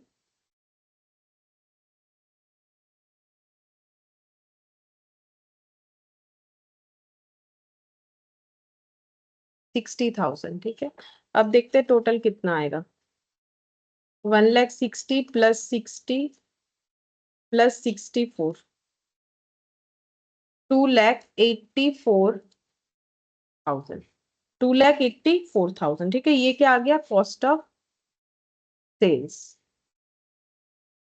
अच्छा, अब हम लोग का ओवर या अंडर रिकवरी एक था, देखो हम लोगों ने क्या किया था, ओवर रिकवरी 4,000 ज्यादा चार्ज कर दिया था, तो अब लेस कर देंगे। अगर कम चार्ज करते तो उस खर्चे को दिखाना पड़ता, तो ऐड करेंगे। खर्चा ज्यादा दिखा दिया है तो उतने से हमें कम कर देना है, क्योंकि उतना खर्चा तो हमारा होगा ही नहीं। Over absorption of fixed overhead 4000, ये लेस हो गया। तो यहाँ पर कितना आ जाएगा प्रॉफिट,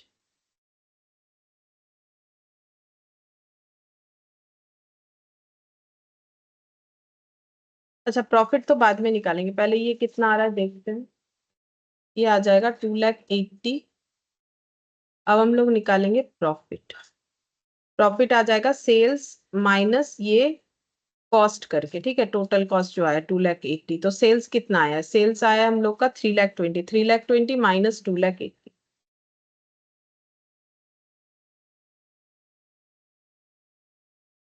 40,000, ठीक है। ये हम लोग का आ गया 40,000 प्रॉफिट आ गया। अच्छा अब तुम लोग ऐसा मत सोचो कि ये फिक्स्ड कॉस्ट को मैंने ऐसे कर दिया और इसको एब्जॉर्ब करवाया, ऐसा क्यों, ठीक है, इसको एब्जॉर्ब करवाया क्योंकि देखो ये हम लोगों का जो है प्रोडक्शन है, प्रोडक्शन कॉस्ट को एब्जॉर्ब करवाना पड़ता है, बट सेलिंग डिस्ट्रीब्यूशन का ऐसा नहीं है, ठीक है। तो सेलिंग डिस्ट्रीब्यूशन का फिक्स्ड कॉस्ट कितना है 2,40,000, ये पूरे साल भर के लिए, तो एक एक क्वार्टर के लिए कितना हो जाएगा 2,40,000 डिवाइडेड बाई 4, ठीक है। ऐसे करके हम लोगों ने ये वाला भी कर रखा है, ये देखो यहाँ पर पहले निकाल रखा है, ठीक है। और यहाँ पर ओवर अंडर जो है हम लोगों ने कुछ नहीं कैलकुलेट किया, उसका जरूरत भी नहीं है, ठीक है। यहाँ पर जैसे ओवर अंडर कैलकुलेट करना पड़ा ना कि हम लोगों ने एब्जॉर्ब कितना करवाया है, एब्जॉर्ब करवाया है हम लोगों ने 44, ये देखो यहाँ पर जब हम लोगों ने किया इसमें हम लोगों ने एब्सॉर्प्शन रेट निकाला, ठीक है। फिर उसके बाद हम लोगों ने देखा कि कितना हम लोगों ने यहाँ पर जो है एब्सॉर्ब करवाना चाहिए था और कितना एक्चुअली में हुआ है, फिर दोनों का डिफरेंस देखा। तो वो प्रोडक्शन वाला पॉइंट है, इसीलिए इस तरीके से हमें देखना है। सेलिंग डिस्ट्रीब्यूशन में हम लोग डायरेक्टली कर देंगे कि हम लोग का यहाँ पर जो खर्चा है वो है 2,40,000 पूरे साल भर के लिए, तो एक क्वार्टर के लिए जो होगा वही लिखने से हमारा हो जाएगा, ठीक है। अच्छा अब हम लोग मार्जिनल कॉस्टिंग के बेसिस पे इसे कैलकुलेट करके देखेंगे कि मार्जिनल कॉस्टिंग बेसिस पे प्रॉफिट में क्या चेंजेस आ रहा है।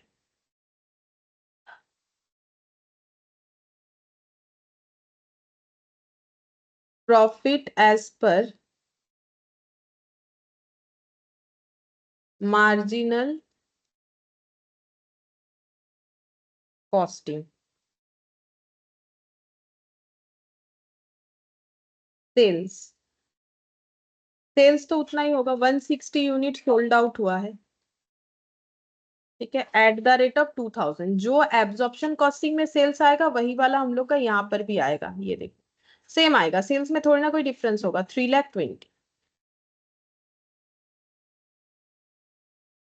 अच्छा अब हम लोग यहाँ पर जब प्रोडक्शन कॉस्ट देंगे तो फिर वेरिएबल प्रोडक्शन कॉस्ट देंगे, मतलब यहाँ पर लेस क्या होने वाला है, वेरिएबल प्रोडक्शन कॉस्ट, ठीक है।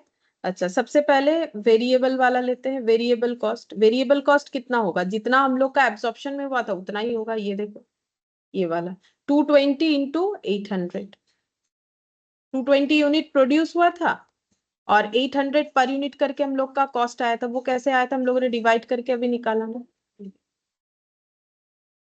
ये वाला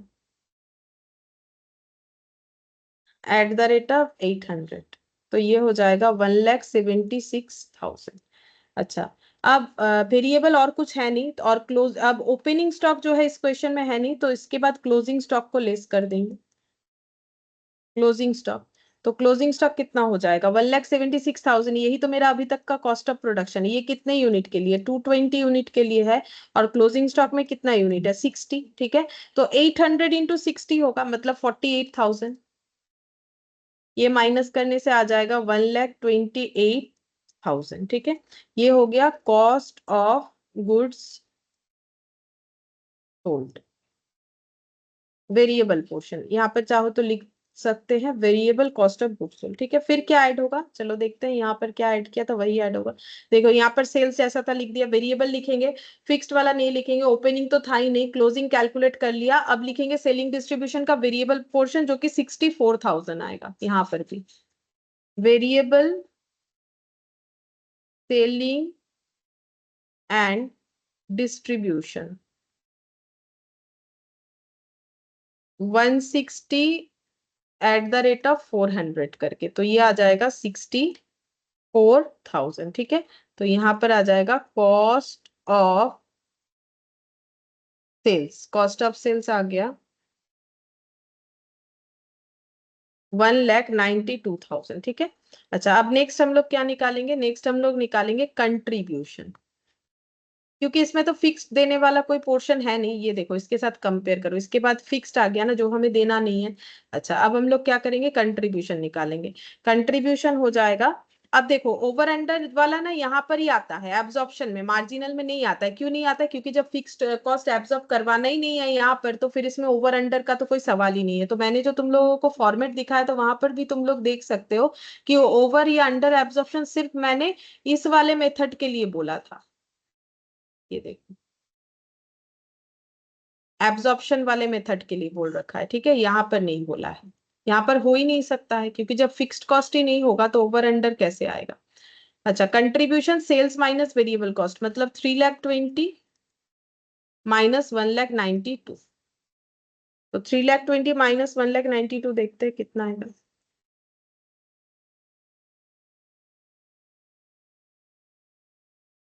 1,28,000 कंट्रीब्यूशन। अब यहां से ऑल फिक्स्ड कॉस्ट लेस कर देंगे तो हम लोग को मिल जाएगा प्रॉफिट। ऑल फिक्स्ड कॉस्ट, दो तरीके का फिक्स्ड कॉस्ट है, एक है प्रोडक्शन और एक सेलिंग डिस्ट्रीब्यूशन। तो production fixed cost, production fixed cost कितना है? क्योंकि ये तो एक ही क्वार्टर का कर रहे हैं, तो फिक्स्ड कॉस्ट तो वैसे है 1,60,000, लेकिन हमें एक क्वार्टर का लेना है, तो 1,60,000 इंटू 1/4, 40,000। और सेलिंग वाला, सेलिंग एंड डिस्ट्रीब्यूशन इंटू 1/4 हो जाएगा, एक क्वार्टर का। देखते हैं कितना था, 2,40,000।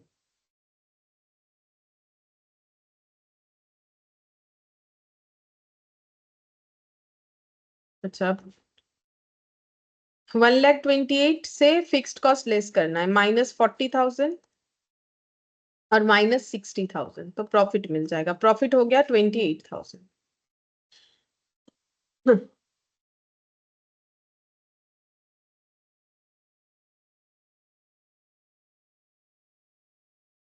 प्रॉफिट 28,000, ठीक है। अच्छा, अब देखते हैं और क्या बोला है इस क्वेश्चन में। मार्जिनल कॉस्टिंग के अकॉर्डिंग में निकाल लिया, कैलकुलेट। अच्छा, अब इसमें भी अगर हमें बोल देता कि इंटरप्रेट करो, तो फिर हम लोग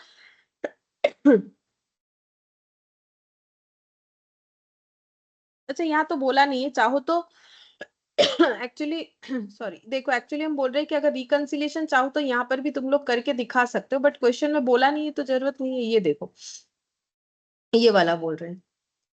ये जो रिकंसिलिएशन अभी तुम लोग को सिखाया ना, उसमें बोला था रीजन फॉर डिफरेंस, तो इसमें भी तुम लोग रीजन फॉर डिफरेंस जो है वो कैलकुलेट करके दिखा सकते हो, लेकिन इसमें बोला नहीं है। अगर तुम लोग अपना प्रैक्टिस करना चाहो तो घर पे प्रैक्टिस करके देख सकते हो कि रीजन फॉर डिफरेंस जो है वो कैसे आ रहा है। तो हम ऐसे तुम लोग को बता देते हैं, देखो कैसे आएगा रीजन फॉर डिफरेंसेस। तो अगर तुम लोग पूरा देखोगे तो यहाँ पर देखो, सेल्स वैल्यू सेम है, वेरिएबल वाला 1,76,000, यहाँ पर भी देख लो, वेरिएबल जो है 1,76,000 ही आ रहा है, ठीक है।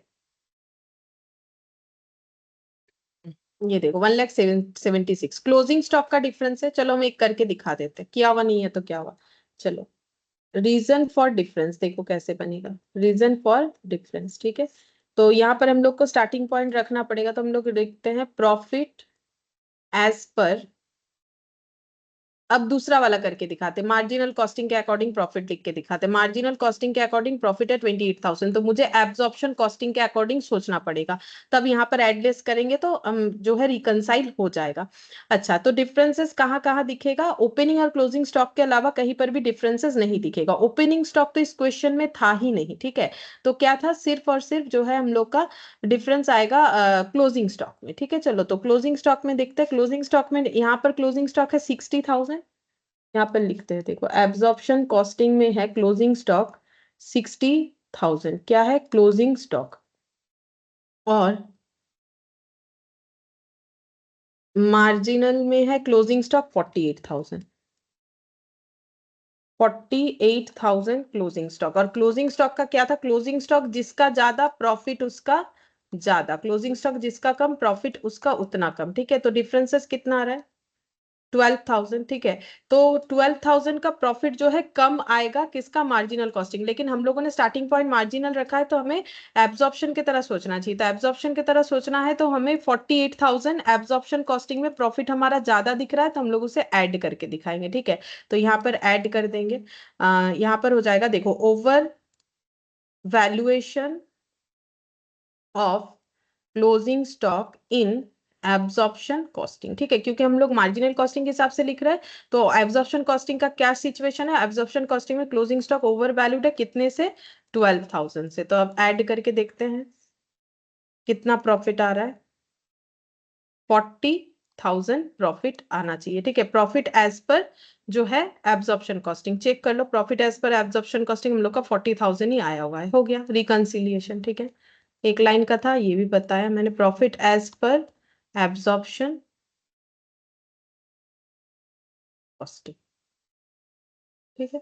इस तरीके से रिकंसिलिएशन कर सकते हो। यहाँ पर तो एक ही पोर्शन आए, एक से ज्यादा आएगा तो भी तुम लोग आराम से कर सकते हो। तो मैक्सिमम यहाँ पर तो दो ही आएगा, ओपनिंग और क्लोजिंग के अलावा और कोई चीज का रिकंसिलिएशन तो यहाँ पर होगा नहीं। अच्छा, एक चीज तुम लोग को और बता देते हैं और थोड़ा सा क्लियर करके, ये सेलिंग डिस्ट्रीब्यूशन का यहाँ पर हम लोगों ने एब्जॉर्ब इसीलिए नहीं करवाया, उसका रीजन भी बता देते हैं। क्योंकि देखो, एब्जॉर्ब वाला केस तब आता है ना जब हम लोग का क्या होता है कि हम लोगों का एस्टिमेटेड क्या था और हम लोगों ने किया क्या। लेकिन सेलिंग में तो ऐसा नहीं होता, सेलिंग का खर्चा जितना यूनिट बिकेगा उसी पे होता है, ठीक है। तो वो तो एक्चुअल डेटा पे ही होता है, इसीलिए उसको एब्जॉर्ब करवाने का जरूरत नहीं है। इसलिए सिंपल, पूरा 12 महीने का खर्चा था, हम लोगों ने 1/4 कर दिया, क्वार्टर हिसाब से हमें बोला था इसीलिए, ठीक है। तो ये वाला क्वेश्चन भी हम लोग का कंप्लीट हो गया। अच्छा, अब देखो, अब जो है यहाँ पर एक क्वेश्चन एंगल ऑफ इंसिडेंस का था, ठीक है, इलास्ट्रेशन 9, वो हम बता देते हैं, ये हम लोग का बाकी है। 14 हम लोग का हो गया है, 13 वगैरह तो हम लोगों ने काफी पहले ही कर लिया था, 13 कर लिया था। ये था लिमिटिंग फैक्टर का इलास्ट्रेशन 12, ये भी हम लोगों ने किया। इलास्ट्रेशन 11, ये वाला, ये देखो, ये मैंने लिखवाया था तुम लोगों को कि बाद में बता देना, कि ये मैंने नहीं करवाया, बाद में बता देंगे, ठीक है। तो ये देखो, illustration 9, an increase in angle of incidence. अगर एंगल ऑफ इंसिडेंस इंक्रीज होगा तो प्रॉफिट वॉल्यूम रेशियो यानी पीवी रेशियो में क्या इंपैक्ट आएगा। तो उसके लिए पहले हमें पता करना पड़ेगा कि एंगल ऑफ इंसिडेंस क्या होता है, ठीक है। तो देखो, एंगल ऑफ इंसिडेंस क्या होगा वो हम बताते हैं।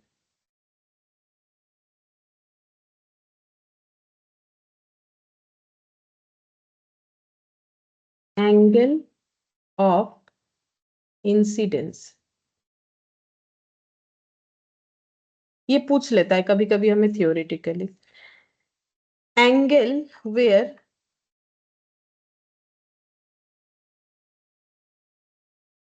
sales line cuts the total cost line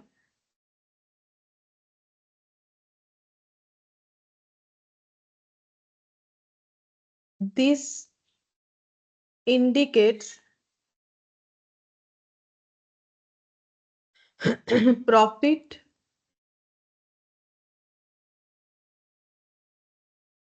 earning capacity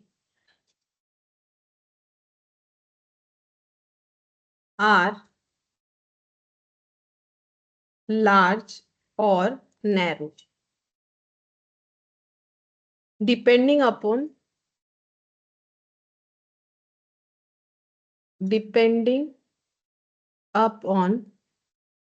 narrow or largeness of angles।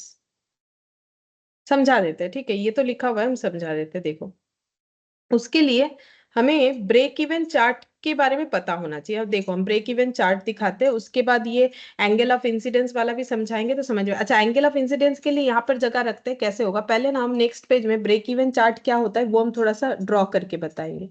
Break even chart, देखो, ड्रॉ वगैरह कभी देता नहीं है हमें एग्जाम में, लेकिन ये नहीं बताएंगे तो एंगल ऑफ इंसिडेंस नहीं समझ में आएगा। तो ब्रेक इवन क्या था, ब्रेक इवन पॉइंट का मतलब वो पॉइंट जहां पर हम लोग का क्या होता है, no profit no loss situation होता है। उस पे हम लोगों ने 3 कंडीशन देखा था। एक तो होता है no profit no loss situation, मतलब प्रॉफिट जीरो, ये देखो, selling cost minus variable cost minus fixed cost equal to होता है प्रॉफिट, ठीक है।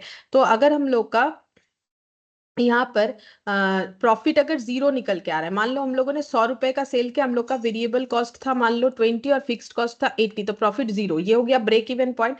या फिर हम लोग ऐसे बोल सकते हैं, जहां पर sales minus variable cost minus fixed cost equal to profit, और एक सिचुएशन था, ये क्या निकल के आता है, contribution minus fixed cost equal to profit. अब मान लो प्रॉफिट अगर जीरो होता है तो ही तो ब्रेक इवन होगा, प्रॉफिट अगर जीरो होता है तो ही ब्रेक इवन होगा, तो इसका मतलब कंट्रीब्यूशन और फिक्स्ड कॉस्ट जहां बराबर होगा वही हम लोग का ब्रेक इवन होगा, क्योंकि कंट्रीब्यूशन इतना है इसकी, उससे फिक्स्ड कॉस्ट देने के बाद कुछ बचेगा ही नहीं, तभी तो प्रॉफिट जीरो आएगा। ठीक है, और एक चीज भी होता है, सेल माइनस टोटल कॉस्ट जो है वो प्रॉफिट होता है। अब प्रॉफिट अगर जीरो है तो सेल्स माइनस टोटल कॉस्ट भी जीरो, तो sales equal to total cost, मतलब ब्रेक इवन होने का कितना कंडीशन है, प्रॉफिट पहला कंडीशन है प्रॉफिट जीरो, और उससे दो कंक्लूजन निकल के आता है, अगर कंट्रीब्यूशन इक्वल फिक्स्ड कॉस्ट और sales equal to total cost, मतलब जितना कॉस्ट है उतना ही मेरा सेल वैल्यू है, तो इसका मतलब ब्रेक इवन होगा। अब ये चीज तो हम लोगों ने एकदम स्टार्टिंग में किया था, अब देखो इस चीज का अप्लाई करके हम लोग ब्रेक इवन चार्ट बना रहे, तो ब्रेक इवन चार्ट मतलब इसी चीज को हम लोग चार्ट में बताएंगे। ठीक है, जैसे तुम लोग इकोनॉमिक्स में करते हो ना ड्रॉ, ठीक है, मतलब ड्रॉ करना वहां भी नहीं पड़ता है, बट वहां देखते तो हो, सीखते तो हो, वैसे ही देखो यहाँ पर ये हो गया वाई एक्सिस, ये हो गया एक्स एक्सिस, वाई और ये हो गया एक्स एक्सिस, ये तो ग्राफ पेपर में फिक्स्ड है। यहाँ पर हम लोग लिखेंगे आउटपुट, मतलब ये यूनिट वाला एक्सिस है, ठीक है, क्वांटिटी वाला, और यहाँ पर लिख देते हैं सेल्स एंड कॉस्ट वाला। ठीक है, तो ये रुपीज वाला है, ठीक है, और ये यूनिट वाला है। अब देखो फिक्स्ड कॉस्ट कैसे बनेगा, फिक्स्ड कॉस्ट का जो मान लो फिक्स्ड कॉस्ट मेरा यहाँ पर है, ठीक है, अब यूनिट के ऊपर फिक्स्ड कॉस्ट तो डिपेंड नहीं करता है, चाहे जितना भी यूनिट बनाओ, मतलब 0 यूनिट बनाओ, 1 2 3 4 जो भी यूनिट बनाओ, मेरा 0 यूनिट पे भी फिक्स्ड कॉस्ट इतना होगा, इस पे भी फिक्स्ड कॉस्ट इतना ही होगा, इस पे भी फिक्स्ड कॉस्ट इतना ही होगा, इस पे भी फिक्स्ड कॉस्ट इतना ही होगा, तो फिक्स्ड कॉस्ट का जो मेरा लाइन है वो बिल्कुल स्ट्रेट होगा ऐसे। ठीक है, ये मेरा हो गया फिक्स्ड कॉस्ट का लाइन। ठीक है, अच्छा अब सेल्स कैसे होगा, सेल्स जो है जितना आउटपुट यानी कि जितना क्वांटिटी ज्यादा सेल करेंगे सेल वैल्यू उतना ज्यादा होगा, तो इधर तो सेल वैल्यू ये देखो, ये सेल्स वैल्यू बताएगा और ये सेल्स क्वांटिटी बताएगा, तो सेल्स क्वांटिटी इतना होगा तो सेल वैल्यू कुछ और इतना होगा, तो सेल्स वैल्यू देखो अगर इतना हुआ तो मान लो सेल्स वैल्यू हम लोग का इतना है, ये हुआ तो और ज्यादा हो जाएगा, ये हुआ तो और ज्यादा हो जाएगा, ये हुआ तो और ज्यादा हो जाएगा, मतलब जितना आउटपुट बढ़ेगा, इधर आने से तो आउटपुट बढ़ रहा है ना धीरे धीरे करके, जितना आउटपुट बढ़ेगा हम लोग का सेल्स वैल्यू उतना ही बढ़ता जाएगा, तो मतलब ये लाइन अगर ड्रॉ होता है, ठीक है, बस लाइन देख लो, ड्रॉ करने का मतलब एग्जाम में ऐसा कुछ नहीं आएगा, तो फिर ये ऐसे बनेगा। ठीक है, ऐसे बनेगा, थोड़ा सा ऐसे। ठीक है, ये हम लोग का हो गया सेल्स वाला लाइन, ठीक है, ये सेल्स वाला लाइन हो गया। अच्छा, और एक लाइन होता है टोटल कॉस्ट का, टोटल कॉस्ट लाइन कैसे बनेगा, टोटल कॉस्ट लाइन हम लोग का इस तरीके से बनेगा। ठीक है, ये हो गया हम लोग का टोटल कॉस्ट। ठीक है, टोटल कॉस्ट यहां से बनता है, यहां से फिक्स्ड कॉस्ट के ऊपर जाएगा, क्यों, क्योंकि 0 यूनिट पे भी फिक्स्ड कॉस्ट तो मेरा उतना ही होगा जितना मैक्सिमम यूनिट पे होगा, और मेरा टोटल कॉस्ट पे क्या आता है, सेल्स वेरिएबल और फिक्स्ड कॉस्ट, फिक्स्ड कॉस्ट तो मेरा यहाँ तक ही होगा, और वेरिएबल कॉस्ट जितना आउटपुट बढ़ेगा वेरिएबल कॉस्ट बढ़ेगा, इसीलिए टोटल कॉस्ट लाइन ऐसे धीरे धीरे इंक्रीज हो जाएगा। ठीक है, अच्छा अब देखो ये जहां पर टोटल कॉस्ट और ये वाला लाइन अपने आप को कट किया है, ये देखो सेल्स लाइन और टोटल कॉस्ट लाइन जहां पर एक दूसरे को कट किया है, यानी जहां पर ये दोनों बराबर है वहीं पर कट करेगा, तो जहां पर कट किया है इसी पॉइंट को अभी अभी मैंने समझाया दोबारा से, इसके हम लोग बोलते हैं ब्रेक इवन पॉइंट। ठीक है, अब ब्रेक इवन पॉइंट और ब्रेक इवन पॉइंट का सेल्स वैल्यू को ब्रेक इवन सेल्स बोलते हैं, और अगर हम लोग इस लाइन को ऐसे ड्रॉ करेंगे तो ये पॉइंट बताएगा क्योंकि ये यूनिट वाला एक्सिस है। ठीक है, और अगर इसी लाइन को हम लोग ऐसे लेके आते हैं, ठीक है, तो ये ब्रेक इवन सेल्स हो जाएगा, क्यों, क्योंकि इधर हम लोग सेल्स वाला वैल्यू मतलब रुपीज वाला वैल्यू दिखा रहे हैं, ये ब्रेक इवन सेल्स हो जाएगा। ब्रेक इवन सेल से ऊपर अगर हम लोग बेच पाते हैं, ब्रेक इवन सेल से अगर हम लोग ऊपर बेच पाएंगे तो वो मार्जिन ऑफ सेफ्टी हो जाएगा। ठीक है, ये देखो ये हम लोग का हो जाएगा, ये जो गैप है इसे हम लोग बोलेंगे मार्जिन ऑफ सेफ्टी, और ये जो गैप है ये हम लोग का हो रहा है, ये गैप नहीं, ये एक्चुअली इस पॉइंट पे होगा, ये पॉइंट जो है ये ब्रेक इवन, ये वाला पॉइंट, ठीक है, ये वाला पॉइंट ब्रेक इवन बताएगा, मार्जिन ऑफ सेफ्टी जो है ये हम लोग का ये वाला पॉइंट हो जाएगा, ये दोनों का गैप। और इधर से अगर देखेंगे मार्जिन ऑफ सेफ्टी, ये देखो इससे ज्यादा होना चाहिए था, तो थोड़ा ये ज्यादा यहाँ दिखाएंगे, एक सेकेंड, ये मेरा ये लाइन थोड़ा सा गलत हो गया है, एक सेकेंड। ये देखो ये बीपी हो गया। अब बीपी से भी अगर हम लोग ज्यादा सेल करेंगे तो हम लोग का मार्जिन ऑफ सेफ्टी होगा, मतलब ऐसे ये आगे बढ़ना चाहिए, बीपी से भी ज्यादा होगा तो मार्जिन ऑफ सेफ्टी, ये वाला पॉइंट। ठीक है, तो ये हम लोग का यहाँ से यहाँ तक का जो है मार्जिन ऑफ सेफ्टी, ये रुपीज में। और इधर देखेंगे तो ये जो गैप है ये हम लोग का हो गया मार्जिन ऑफ सेफ्टी यूनिट में। ठीक है, यूनिट में। अच्छा, और ये जो है ये हमें क्या बताएगा, प्रॉफिट। सेल्स और टोटल कॉस्ट के बीच का जो गैप है उसे ही हम लोग क्या बोलते हैं, प्रॉफिट बोलते हैं। ये हम लोग का ब्रेक इवन चार्ट बन गया। ठीक है, इसको ही हम लोग बोलते हैं ब्रेक इवन चार्ट। अब जो एंगल ऑफ इंसिडेंस है वो कैसे होता है, देखो एंगल ऑफ इंसिडेंस जो है ये यही यहाँ पर जो एंगल क्रिएट हो रहा है ना, जो मैंने प्रॉफिट दिखाया है, यही हो जाता है हमारा एंगल ऑफ इंसिडेंस भी। देखो हम दिखाते हैं इधर बैक में आके, यहाँ पर ये रफली ड्रॉ करके दिखाते हैं, उसमें मैंने पूरा बताया है। ये देखो सेल्स और एंड कॉस्ट, यहाँ पर हो गया आउटपुट। ठीक है, आउटपुट। अब फिक्स्ड वाला जो है वो कैसे जाएगा, फिक्स्ड कॉस्ट का लाइन जो है वो तो ऐसे जाएगा, अभी बताया रीजन मैंने। ठीक है, अच्छा सेल्स का लाइन ऐसे बढ़ेगा, ये हो गया सेल्स वाला लाइन। ठीक है, अच्छा उसके बाद टोटल कॉस्ट ऐसे जाएगा, इसको यहाँ से कट कट करते हुए जाएगा, और टोटल कॉस्ट और सेल जहां पर कट होगा ये मेरा बन जाएगा बीपी। ठीक है, ये बीईपी, और इधर से देखेंगे तो बीईएस बन जाएगा, ब्रेक इवन सेल्स बन जाएगा। और ये जो एंगल क्रिएट हुआ ना, ये देखो ये जो एंगल क्रिएट हुआ, ये इसी को बोलते हैं एंगल ऑफ इंसिडेंस। मतलब एंगल ऑफ इंसिडेंस बेसिकली ये देखो angle where sales line cuts the total cost line, इसीलिए मैंने वो वाला एक बार समझा दिया ब्रेक इवन चार्ट में। ये देखो सेल्स और टोटल कॉस्ट लाइन जहां पर कट करके जो एंगल क्रिएट होता है, दिस इंडिकेट्स प्रॉफिट। अब प्रॉफिट क्यों होता है वो तो ब्रेक इवन चार्ट से ही अभी मैंने बताया ना। देखो टोटल कॉस्ट और सेल्स का डिफरेंस तो प्रॉफिट ही होगा, सेल्स और टोटल कॉस्ट का difference. This indicates profit earning capacity are large और नैरो। ठीक है, तो ये एंगल जितना बड़ा होगा प्रॉफिट अर्निंग कैपेसिटी उतना ज्यादा है, कम होगा तो कम है। तो मतलब इस एंगल का लार्ज या नैरोनेस देख के ही हम लोग बता सकते हैं कि प्रॉफिट कम या ज्यादा है, डिपेंडिंग अपॉन नैरो और लार्ज ऑफ एंगल्स। ठीक है, नैरो और लार्जनेस ऑफ एंगल, एंगल का लार्ज या जो है नैरोनेस से ही हम लोग बता सकते हैं कि प्रॉफिट कितना होगा। तो ये हो गया एंगल ऑफ इंसिडेंस। तो अगर बाई चांस एग्जाम में आया और तुम लोग को थियोरिटिकली पूछा तो ये ड्रॉ कर सकते हो तुम लोग, मतलब करना चाहिए, करने से बेटर होगा। और ब्रेक इवन चार्ट मैंने एक बार ड्रॉ करके बता दिया कैसा होगा। अब रहा ये क्वेश्चन का बाद, इसको देखते हैं। बोल रहा है कि अगर एंगल ऑफ इंसिडेंस इंक्रीज हुआ तो पीवी रेशियो में क्या इंपैक्ट होगा, ये बताना था हमें क्वेश्चन में। पीवी रेशियो बढ़ेगा घटेगा या एज इट इज रहेगा, तो पीवी रेशियो क्या बताता है, contribution divided by sales into 100। तो अगर मेरा प्रॉफिट बढ़ रहा है तो प्रॉफिट बढ़ने का मतलब क्या हो जाएगा, प्रॉफिट बढ़ रहा है इसका मतलब मेरा कंट्रीब्यूशन ज्यादा है, तभी तो फिक्स्ड कॉस्ट पे करने के बाद हम लोग प्रॉफिट ज्यादा हमारे हाथ में दिख रहा है। तो प्रॉफिट तभी बढ़ सकता है क्योंकि फिक्स्ड कॉस्ट तो फिक्स रहेगा, प्रॉफिट तभी बढ़ सकता है अगर कंट्रीब्यूशन बढ़ेगा। ठीक है, तो अगर कंट्रीब्यूशन बढ़ेगा तो ऑटोमेटिकली पीवी रेशियो भी बढ़ेगा। तो एंगल ऑफ इंसिडेंस अगर बढ़ रहा है तो प्रॉफिट बढ़ रहा है, और अगर प्रॉफिट बढ़ रहा है तो ऑटोमेटिकली कंट्रीब्यूशन बढ़ रहा है, कंट्रीब्यूशन अगर बढ़ रहा है तो पीवी रेशियो भी बढ़ेगा। ठीक है, तो ये जो 10th नंबर पॉइंट है इसको चलो डील कर लेते हैं। इसमें हमें क्या लिखना पड़ेगा यहाँ पर, इलास्ट्रेशन 9 का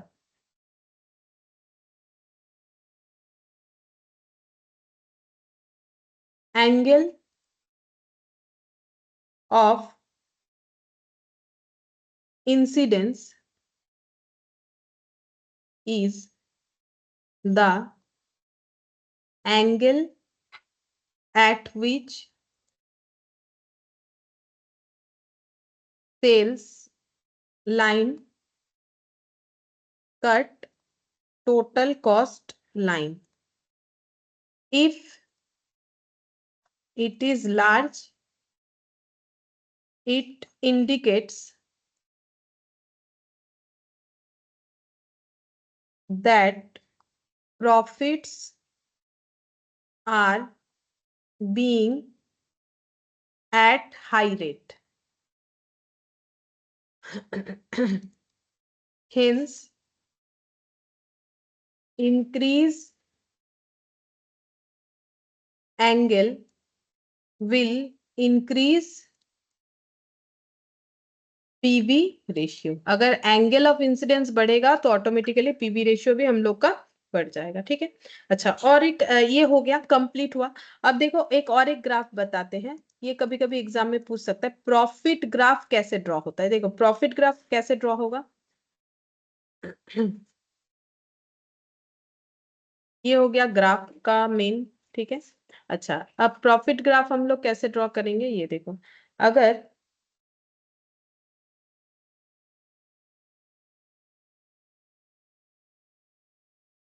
देखो ये हम लोग का फिक्स्ड कॉस्ट है, ये हम लोग का टोटल कॉस्ट लाइन है। ठीक है, सॉरी मान लो ये हम लोग का बीपी है। बीपी तो हम लोग का आएगा कि जब जहां पर बीपी हम लोग का कहाँ पर आएगा, बीपी हम लोग का वहां पर आएगा जहां पर सेल्स और टोटल कॉस्ट अपने आप को कट करेगा। ठीक है, तो ये सेल्स लाइन हो जाएगा, ये सेल्स लाइन हो जाएगा, ये सेल्स लाइन हो गया। ठीक है, से टोटल कॉस्ट और एक सेकंड,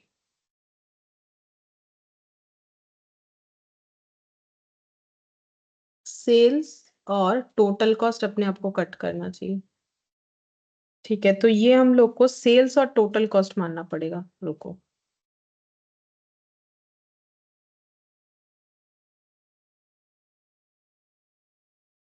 ये इधर हटा देते हैं। ठीक है, इसको जस्ट ऐसे करके ही दिखाते हैं तो समझ में आएगा। यहाँ पर ये जो लाइन, ये कट लाइन मान लो बीपी है। ठीक है, अब यहाँ पर लिख लेना तुम लोग सेल्स और टोटल कॉस्ट। ठीक है, ये बीपी है, ये पूरा नहीं बनेगा, ये इस तरीके से ही बनेगा। ठीक है, पूरा इसको ग्राफ में करेंगे तो फिर उसमें हमें फिक्स्ड कॉस्ट वगैरह भी दिखाना पड़ेगा। मान लो ये ब्रेक इवन पॉइंट है। ठीक है, ब्रेक इवन पॉइंट कहाँ पर होता है, जहां पर जो है टोटल कॉस्ट और जो है सेल्स अपने आप को कट करता है। तो इसमें एक तुम लोग टोटल कॉस्ट कर लो और एक सेल्स वाला कर लो, ये सेल्स हो गया, ये टोटल कॉस्ट हो गया। जब अपने आप को कट करता है बीपी आ गया।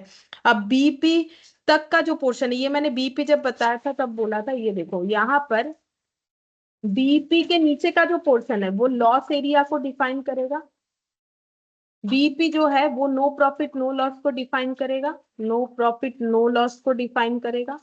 ठीक है, और बीपी से जब हम लोग ऊपर जाना स्टार्ट करेंगे तो हम लोग का प्रॉफिट एरिया डिफाइन होगा। ये जो ग्राफ है इसको हम लोग बोलते हैं प्रॉफिट ग्राफ। ठीक है, अच्छा और कोई ग्राफ नहीं चाहिए। बाकी इसको यहाँ पर जो पीडीएफ में देखोगे, जहां जहां क्वेश्चन में ग्राफ है ना, मैंने ग्राफ को अटैच कर दिया है। देखो हम दिखा देते हैं एक बार, ग्राफ को अटैच कर दिया है, तुम लोग वो ग्राफ देख सकते हो। बाकी एग्जाम में ग्राफ नहीं पूछता है। इलास्ट्रेशन 1 2 ये सब हम लोग का हो गया। 3 भी यहाँ पर नहीं है, बट 3 भी ग्राफ वाला है, वो भी हम दे देंगे, इसमें ऐड कर देंगे। ये देखो फिफ्थ नंबर हम लोगों ने कर लिया। बोला था ब्रेक इवन चार्ट बना के दिखाओ, ये देखो ब्रेक इवन चार्ट बना के दिखाए, बट देगा नहीं। बट तुम लोग इसको देख के ट्राई कर सकते हो, जैसे मैंने अभी सिखाया वैसे ही ग्राफ बन जाएगा। ये वाला भी देखो ग्राफ, ग्राफ बनाने के लिए दिया था। ठीक है, और बाकी सब नॉर्मल क्वेश्चन था, ये हम लोगों ने कर लिया था। 7 8, ठीक है, 9 का एक बाकी था, वो भी हम लोगों ने कर लिया। 10 ये सब हो गया है। अब कुछ एमसीक्यूज है वो कर लेंगे। देखो बाकी सारा कवर हो गया। 11 12, 12 वाला जो है लिमिटिंग फैक्टर का है। 13 हो गया, 14 तो आज ही किया हम लोगों ने। यहाँ पर से देखो एमसीक्यूज बोल रहा है कि under marginal costing the cost of production includes. तो तुम लोग क्या बोलना चाहोगे, मार्जिनल कॉस्टिंग में जो हम लोग कॉस्ट ऑफ प्रोडक्शन कैलकुलेट करते हैं, मतलब प्रोडक्ट का जो कॉस्ट कैलकुलेट करते हैं, उसमें क्या कॉस्ट आता है, prime cost only, prime cost and variable cost, variable overhead, prime cost and fixed overhead, prime cost and factory overhead, बोलो कौन सा होगा। बोलो, अभी तो मार्जिनल कॉस्टिंग एब्जॉर्प्शन कॉस्टिंग में लास्ट क्लास से हम लोग डिफरेंसेस किए जा रहे हैं, तो मुझे बता सकते हो कि कौन सा आंसर होगा, कि जब हम लोग मार्जिनल कॉस्टिंग में कॉस्ट ऑफ प्रोडक्शन कैलकुलेट करते हैं तो वहां पर कौन से कॉस्ट को लेते हैं, बोलो। ये तो देखो लास्ट क्लास से आज तक तो हम लोग वही डिस्कस करते गए। मार्जिनल कॉस्टिंग में हम लोगों ने कॉस्ट ऑफ जो प्रोडक्शन बनाया वहां पर कौन सा जो है कॉस्ट लिया है। तो मैंने लास्ट क्लास में जो तुम लोग को डिफरेंस लिखाया था वहां पर क्या लिखाया था कि सिर्फ और सिर्फ कौन सा लेते हैं, वेरिएबल। और जो एब्जॉर्प्शन कॉस्टिंग है उसमें वेरिएबल भी लेते हैं। ये देखो इसमें सिर्फ वेरिएबल लेते हैं, लेकिन इसमें वेरिएबल फिक्स दोनों लेते हैं।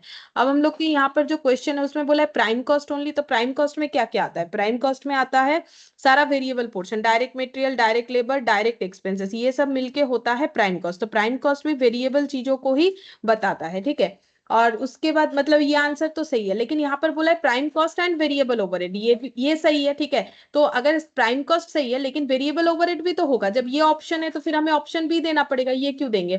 फिक्स्ड ओवरहेड तो आता ही नहीं है। अब वही तो हम लोग लास्ट क्लास से पढ़ रहे हैं कि मार्जिनल कॉस्टिंग में जब हम लोग कॉस्ट ऑफ प्रोडक्ट कैलकुलेट करते हैं तो फिक्स्ड ओवरहेड नहीं लेते हैं, फिक्स्ड ओवरहेड को सिर्फ एंड में लेस करते हैं प्रॉफिट निकालने के लिए एज ए पीरियड कॉस्ट। सिर्फ और सिर्फ हम लोग क्या कॉस्ट लेते हैं? Variable cost, prime cost and factory overhead. ये भी नहीं होगा, ठीक है। तो एकदम सही आंसर है फैक्ट्री ओवरहेड में, तो देखो फिक्स्ड वेरिएबल दोनों ही हो सकता है ना, इसीलिए ये आंसर भी नहीं होगा। तो prime cost and variable cost, और देखो ना लास्ट क्लास से तो हम लोग वही कर रहे हैं, वही पढ़ भी रहे हैं। ये देखो डिफरेंस देखो जो मैंने लिखवाया, या फिर जो क्वेश्चंस किया वहां पर भी तो देख सकते हो। ये देखो only variable cost are considered for product and inventory valuation. Product के कॉस्ट में सिर्फ वेरिएबल कॉस्ट आएगा, तो इन्वेंट्री भी ऑटोमेटिक वेरिएबल में ही वैल्यू होगा, ठीक है। और बाकी तुम लोग प्रैक्टिकल क्वेश्चन किया हम लोग दो, उसमें भी देख सकते हो सेम वही चीज हो रहा है। फिर बोल रहा है reporting under marginal costing is accomplished by. बोल रहा है कि मार्जिनल कॉस्टिंग में रिपोर्टिंग कैसे होता है? ट्रीटिंग ऑल, मतलब रिपोर्टिंग यानी हम लोग जो इनकम स्टेटमेंट बनाते हैं मार्जिनल कॉस्टिंग में, वो कैसे बनाते हैं? कैसे बनाते हैं? वेरिएबल कॉस्ट को कॉस्ट ऑफ प्रोडक्शन में लेते हैं और एंड में फिक्स्ड कॉस्ट को as a period cost less करते हैं। देखते हैं कौन सा ऑप्शन सही होगा। Treating all cost as period cost, नहीं, सारे कॉस्ट को पीरियड कॉस्ट नहीं मानते, मतलब वेरिएबल फिक्स दोनों को पीरियड कॉस्ट नहीं मानते। Eliminating the W inventory account, नहीं हम लोग तो WIP लेते हैं ना, तो WIP इन्वेंट्री अकाउंट क्यों नहीं लेंगे? वो तो एलिमिनेट करने का कोई सवाल ही नहीं है, ये हम लोग जरूर लेंगे। फिर बोल रहे हैं matching variable cost against revenue and treating fixed cost as period cost, ये सही है। देखो बोल रहा है कि हम लोग को क्या करना है, वेरिएबल कॉस्ट को रेवेन्यू के अगेंस्ट में क्या करना पड़ेगा, मैच करना पड़ेगा, and treating fixed cost as period cost, ये तो तुम लोग को पता ही है। फिक्स्ड कॉस्ट को पीरियड कॉस्ट की तरह मानेंगे और वेरिएबल कॉस्ट को रेवेन्यू में, रेवेन्यू के अगेंस्ट मैच करने का मतलब, जैसे देखो अकाउंट्स में मैचिंग कंसेप्ट पढ़े होगे, जैसे मान लो इधर लिखा है टू परचेज, मैंने लिखा है 1000 रुपीज, ठीक है, और बाई सेल्स। अब देखो ये 1000 मान लो मैंने 100 यूनिट खरीदा है, 10 रुपए वाला कोई चीज 1000 रुपीज का, और मैंने यहाँ पर सेल किया है 80 यूनिट, इस 100 में से 80 बेच दिया है 12 रुपए करके, ठीक है। तो 18 × 12 देखो कितना होता है, ये हो गया हम लोग का 960, ठीक है। तो यहाँ पर प्रॉफिट कितना बुक होगा, ठीक है, तो 2 रुपए करके एक एक प्रोडक्ट पे प्रॉफिट बुक होगा। 80 यूनिट बिक के आए तो 18 × 2 कर दो, कितना आ गया? 160 प्रॉफिट आना चाहिए। और क्लोजिंग स्टॉक में कितना जाएगा? तो अगर 100 में से 80 सोल्ड आउट हो गया तो 20 रह गया, 20 का क्लोजिंग स्टॉक कितना होगा? कॉस्ट में करना पड़ेगा, कॉस्ट और NRV which ever is lower, तो 10 और 12 में जो लोअर 10, ठीक है। तो ये हो गया 200। अब दोनों साइड ऐड करके देखो मैच होगा, ठीक है, ये देखो मैच हो जाएगा, ठीक है, मैच हो गया। अच्छा अब ये देखो ये कॉस्ट के साथ रेवेन्यू मैच कैसे हुआ? देखो हम लोग का कॉस्ट कितने यूनिट का था? 100 यूनिट का था, तो हम लोगों ने सेल कितने यूनिट का दिखाया है? 80 यूनिट, क्योंकि 80 यूनिट ही सेल हुआ है। और बाकी जो क्लोजिंग स्टॉक है वो कितना है? 20 यूनिट। तो ये इधर देखो, इधर भी 100 यूनिट का ही डेटा दिया हुआ है, इधर भी देखोगे तो 80 + 20 100 यूनिट का ही दिया हुआ है। इसी को बोलते हैं मैचिंग कंसेप्ट, ठीक है। तो जितना वेरिएबल कॉस्ट, जैसे परचेज एक वेरिएबल कॉस्ट है, उसे रेवेन्यू यानी सेल्स के अगेंस्ट में हमें मैच करना है। अगर हम लोग सिर्फ सेल्स यहाँ पर दिखा देंगे, क्लोजिंग स्टॉक नहीं दिखाएंगे, मतलब इसका कॉस्ट अगर मैच नहीं करेंगे, क्योंकि 100 के कॉस्ट के साथ हम लोग 80 का सेल मैच नहीं कर सकते। 80 सेल हुआ तो बाकी 20 मेरा क्लोजिंग स्टॉक में, वो भी दिखाना पड़ेगा। अगर ये नहीं दिखाएंगे तो गलत GP निकल के आएगा, इसी को बोलते हैं मैचिंग कंसेप्ट। तो बोल रहा है कि मार्जिनल कॉस्टिंग में matching variable cost against revenue and treating fixed cost as period cost, ये बोल रहा है, ठीक है। मतलब हम लोग पीरियड, जो हम लोग का फिक्स्ड कॉस्ट है उसे पीरियड कॉस्ट की तरह ट्रीट करते हैं, और वेरिएबल कॉस्ट उतना ही अप्लाई करते हैं, मतलब मैचिंग कंसेप्ट के थ्रू से अप्लाई करते हैं। वेरिएबल कॉस्ट हम लोग का कितना लग रहा है, तो सेल्स के अकॉर्डिंग हम लोग वेरिएबल कॉस्ट दिखाते हैं, ठीक है, मैचिंग कंसेप्ट के अकॉर्डिंग। तो मैचिंग कंसेप्ट तो यहाँ भी हुआ ना, अगर तुम लोग को नहीं समझ में आया अभी भी, देखो मैचिंग कंसेप्ट ये स्टेटमेंट फॉर्मेट में हो रहा है, लेकिन मैचिंग कंसेप्ट तो यहाँ भी अप्लाई हो रहा है। कैसे? जैसे ही हम लोग opening stock less closing stock कर रहे हैं, चाहे तुम लोग मार्जिनल देखो या एब्जॉर्प्शन, दोनों में ही हो रहा है ये वाला चीज, तो मैचिंग कंसेप्ट। ये देखो opening stock minus closing stock, तो ये ट्रेडिंग की तरह नहीं हो गया, ये हम लोगों ने खर्चा किया क्योंकि हम लोग प्रोडक्शन कर रहे हैं, परचेजर नहीं है। ये देखो ना ट्रेडिंग में, ये अगर देखोगे तो ये जो है प्रोडक्शन का खर्चा हो गया, प्रोडक्शन का खर्चा, ठीक है। ये ओपनिंग स्टॉक आ गया, इधर क्लोजिंग स्टॉक आ जाएगा, तो फिर लेस करने से हमें पता चलेगा सेल कितना है, तो ये मैचिंग कंसेप्ट के हिसाब से ही तो चल रहा है, ठीक है। तो ये देखो ये वाला, तो reporting under marginal costing is accomplished by matching concept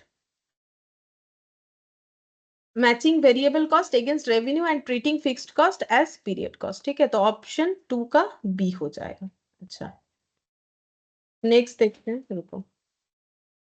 period cost क्या है? पीरियड कॉस्ट कौन सा है? वेरिएबल कॉस्ट है, फिक्स्ड कॉस्ट है, प्राइम कॉस्ट है? तो ऑब्वियसली जो पीरियड कॉस्ट है वो फिक्स्ड कॉस्ट होता है। पीरियोडिक वे में जो देंगे, जैसे फिक्स्ड खर्चा देखोगे तुम लोग तो सारा हम लोग पीरियोडिक वे में ही तो देते हैं, जैसे मंथली रेंट, मंथली सैलरी, या फिर ईयरली कुछ पेमेंट वगैरह कर रहे हैं। ठीक है, तो ये हम लोग का क्या होता है? ये हम लोग का पीरियड कॉस्ट। पीरियड कॉस्ट जो है वो फिक्स्ड कॉस्ट को ही बताया जाता है। तो बेसिक ऑफ कॉस्ट में भी ये हम लोग पढ़ते ही हैं, और मैंने लास्ट क्लास में भी ये डेफिनेशन भी तुम लोग को लिखवाया था, पीरियड कॉस्ट और प्रोडक्ट कॉस्ट का। ये देखो, दिखाते हैं।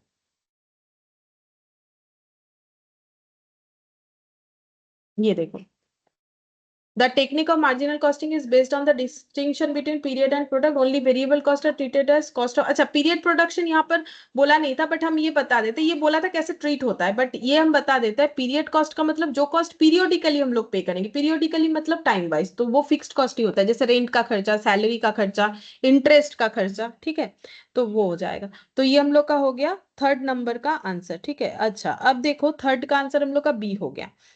फोर्थ नंबर का देखते हैं। फोर्थ नंबर का, when sales and production are same then profit. बोल रहा है सेल्स और प्रोडक्शन यूनिट अगर सेम है, मतलब जितना यूनिट हम लोगों ने प्रोड्यूस किया उतना ही यूनिट हम लोगों ने बेचा है, सेल्स जितना है प्रोडक्शन उतना है, तो इससे क्या कंक्लूजन निकल के आता है? ना तो ओपनिंग स्टॉक रेज होता है, ना तो क्लोजिंग स्टॉक रेज हो रहा है इसमें। तो मार्जिनल कॉस्ट, और यहाँ पर पॉइंट क्या बोला है? Marginal costing is higher than that of absorption costing, मतलब मार्जिनल कॉस्टिंग का प्रॉफिट ज्यादा होगा, एब्जॉर्प्शन से मार्जिनल कॉस्टिंग का प्रॉफिट कम होगा, एब्जॉर्प्शन से दोनों का प्रॉफिट सेम होगा, नन ऑफ द अबव। तो दोनों का प्रॉफिट डिफरेंस क्यों आता है? Because of the valuation in opening and closing stock. अगर सेल्स और प्रोडक्शन बराबर है तो ओपनिंग स्टॉक और क्लोजिंग स्टॉक रेज होने वाला ही नहीं है।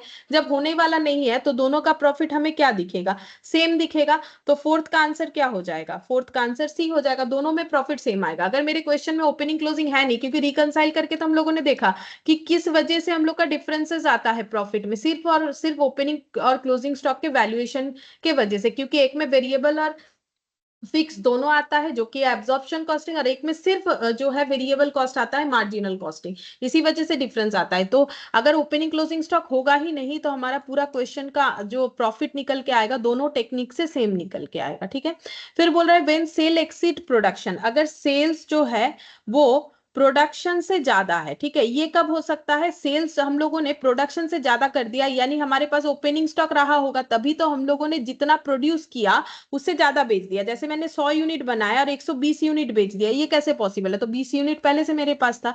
तो ओपनिंग स्टॉक अगर मेरे पास एग्जिस्ट कर रहा है तभी होगा। अब ओपनिंग स्टॉक और जो है प्रॉफिट में रिलेशन क्या है? ओपनिंग स्टॉक अगर बढ़ेगा, तो मैंने ये आज ही तुम लोग को सिखाया, ओपनिंग स्टॉक बढ़ेगा तो प्रॉफिट कम होगा, और ओपनिंग स्टॉक अगर कम होगा तो प्रॉफिट हम लोग का क्या हो जाएगा? ज्यादा हो जाएगा। ठीक है, ये था मतलब रिवर्स रिलेशन था। अब ओपनिंग स्टॉक का वैल्यू किसका ज्यादा होगा? ओपनिंग स्टॉक का वैल्यू एब्जॉर्प्शन कॉस्टिंग का ही ज्यादा होगा। क्यों? क्योंकि उसमें वेरिएबल प्लस फिक्स्ड कॉस्ट दोनों आएगा। लेकिन मार्जिनल कॉस्टिंग में क्या होगा? वेरिएबल कॉस्ट ही सिर्फ आएगा। तो इसका मतलब एब्जॉर्प्शन कॉस्टिंग मेथड में ओपनिंग स्टॉक का वैल्यू ज्यादा आएगा, तो फिर उसका प्रॉफिट भी ज्यादा आएगा। अब देखो क्वेश्चन में क्या बोला है, when sale exceeds production then profit, मतलब ओपनिंग स्टॉक अगर हो रहा है देन प्रॉफिट क्या होगा? Marginal costing is higher than that of absorption costing, marginal costing is lower than that of absorption costing. ठीक है, तो इसका मतलब देखो एब्जॉर्प्शन कॉस्टिंग में लोअर आएगा और मार्जिनल कॉस्टिंग में प्रॉफिट हायर आएगा, मतलब marginal costing is higher than that of absorption costing. तो 5 का आंसर हम लोग का फिर क्या होना चाहिए? ए होना चाहिए। ठीक है, तो देखो वो सारे टेक्निक अगर समझ में आ जा रहे हैं तो फिर ये सब आंसर आराम से हो सकता है।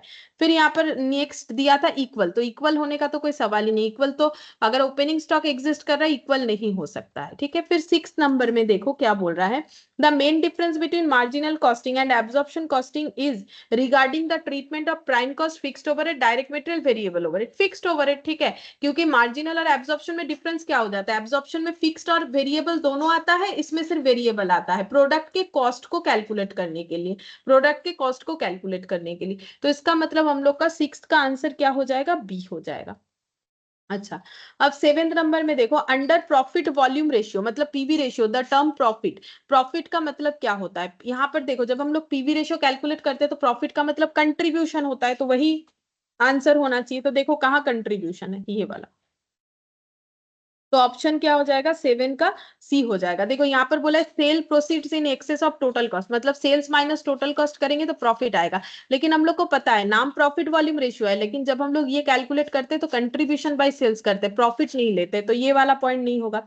बोल रहा है जनरली जो हम लोग समझते हैं वो जनरली तो हम लोग प्रॉफिट मतलब यही समझते हैं, तो ये तो होगा नहीं। ठीक है, नन ऑफ द अबव भी नहीं हो रहा है, क्योंकि ऑप्शन सी हम लोग का करेक्ट आंसर आ रहा है, क्योंकि यहाँ पर बताया है कि कंट्रीब्यूशन, तो कंट्रीब्यूशन ही होता है, कंट्रीब्यूशन बाय सेल्स इनटू 100। अच्छा, अब देखते हैं 8th नंबर। बोल रहा है factors which can change the break even point. Break even point किस वजह से चेंज हो सकता है। ठीक है, तो ब्रेक इवन पॉइंट का फॉर्मूला क्या था, ब्रेक इवन पॉइंट का फॉर्मूला था fixed cost divided by contribution per unit. ठीक है, जब ब्रेक इवन पॉइंट का बात आ रहा है तो ये होगा, और अगर ब्रेक इवन सेल्स हो रहा है तो रुपीज में होता है, तो fixed cost divided by PV ratio होता है। ठीक है, तो अब देखो बोल रहा है फिक्स्ड कॉस्ट चेंज हुआ तो बीपी चेंज होगा, बिल्कुल होगा। मान लो मेरा पहले था 10,000 बाई 10, अब हो गया 12,000 बाई 10, तो बीपी तो चेंज होगा ही होगा। ठीक है, फिक्स्ड कॉस्ट चेंज अगर बाई चांस किसी वजह से भी होता है तो बीपी चेंज होगा। चेंज इन वेरिएबल कॉस्ट वो भी होगा। देखो कंट्रीब्यूशन मतलब सेल्स माइनस वेरिएबल कॉस्ट, पहले था 100, मान लो पहले था 110 माइनस 100, तो 10 आया था। अब ये सेल्स और ये वेरिएबल कॉस्ट, अब मान लो हो गया 110 माइनस 80। ठीक है, ये कम हुआ वेरिएबल कॉस्ट, बाई चांस कम ज्यादा कुछ भी हो सकता है, अगर कम हुआ तो फिर ये हम लोग का क्या हो जाएगा, इसमें अगर ये 10 से डिवाइड करोगे तो अलग आंसर आएगा, और इसको 110 माइनस 80 मतलब 30 से डिवाइड करोगे तो अलग आंसर आएगा। तो वेरिएबल कॉस्ट चेंज होने से भी हम लोग का fixed break even point change होगा, सेलिंग प्राइस पे भी होगा, अगर ये वैल्यू चेंज होगा तो भी हम लोग का जो है डिवाइड करने से डिफरेंट आंसर आएगा। तो बीईपी जो है तीनों केसेस में होगा, यानी आंसर मेरा हो जाएगा all of the above. 8th का आंसर हम लोग को ऑल ऑफ द अबव हो जाएगा। फिर 9th नंबर में देखो क्या बोला है। 9th नंबर में बोला है if PV ratio is 40% of sale then what about the remaining 60% of sale. इस पे हम लोगों ने काफी सारा क्वेश्चंस किया हुआ है। देखो पीवी रेशियो 40% ऑफ सेल्स, मतलब ये मेरा सेल्स है, और पीवी रेशियो अभी अभी बोला कंट्रीब्यूशन बाय सेल्स होता है। ठीक है, तो कंट्रीब्यूशन बाय सेल्स इतना है, तो बाकी 60% क्या होगा, 60% ऑफ सेल्स, मतलब ये तो सेल्स है, तो ये क्या बच रहा है। तो देखो अगर मेरा 40 क्या है, कंट्रीब्यूशन है, ठीक है, और सेल्स कितना है, सेल्स मेरा 100 है, तो ये दोनों का डिफरेंस ही तो मेरा 60 आ रहा है। तो हम लोग को तो पता है sales minus variable cost equal to contribution होता है। सेल्स है 100, वेरिएबल कॉस्ट हमें नहीं पता, कंट्रीब्यूशन 40। ठीक है, तो वेरिएबल कॉस्ट कितना आ गया, 60। ठीक है, तो बाकी बचा हुआ पोर्शन क्या होता है, वेरिएबल कॉस्ट होता है, तो ये 9th का सी हो जाएगा। ठीक है, और लास्ट 10th नंबर में क्या बोला है, 10th नंबर में क्वेश्चंस दिया हुआ है। पीवी रेशियो अगर प्रोडक्ट का 0.6 है, पीवी अगर 0.6 है, प्रॉफिट अगर हम लोग का 9,000 है, तो हमें मार्जिन ऑफ सेफ्टी निकालने के लिए बोला है। ठीक है, मार्जिन ऑफ सेफ्टी निकालने के लिए बोला है, तो मार्जिन ऑफ सेफ्टी कैसे निकालोगे, मार्जिन ऑफ सेफ्टी हो जाएगा,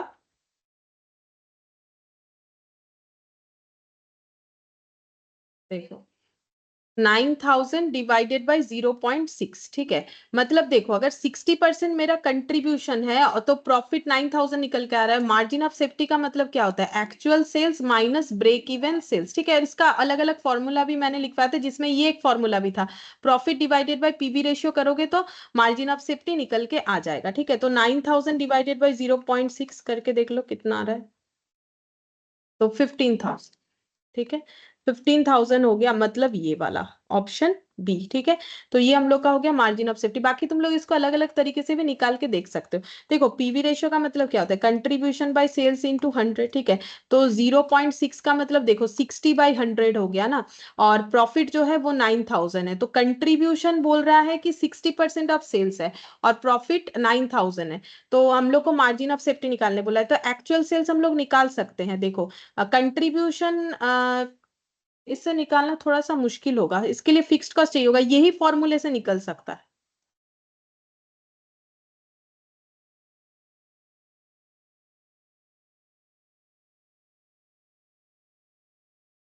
प्रॉफिट बाय पीवी रेशियो। ठीक है, इस तरीके से ही करना पड़ेगा, दूसरे फॉर्मूले से नहीं होगा, क्योंकि इसमें फिक्स्ड कॉस्ट वगैरह अवेलेबल नहीं है ना। 15,000 आंसर आएगा। ठीक है, तो देखो ये वाला चैप्टर हम लोग का कंप्लीट हो गया, तो आज हम लोग नया कुछ और स्टार्ट नहीं करेंगे, ये फुल्ली कंप्लीट हो गया। तुम लोग ठीक से पढ़ो, इस पे एक टेस्ट ले लेंगे, और नेक्स्ट जो है हम लोग बजट बजट स्टार्ट करेंगे। ठीक है, नेक्स्ट क्लास से बजट स्टार्ट करेंगे। ठीक है, फिर आज इतना ही करते हैं।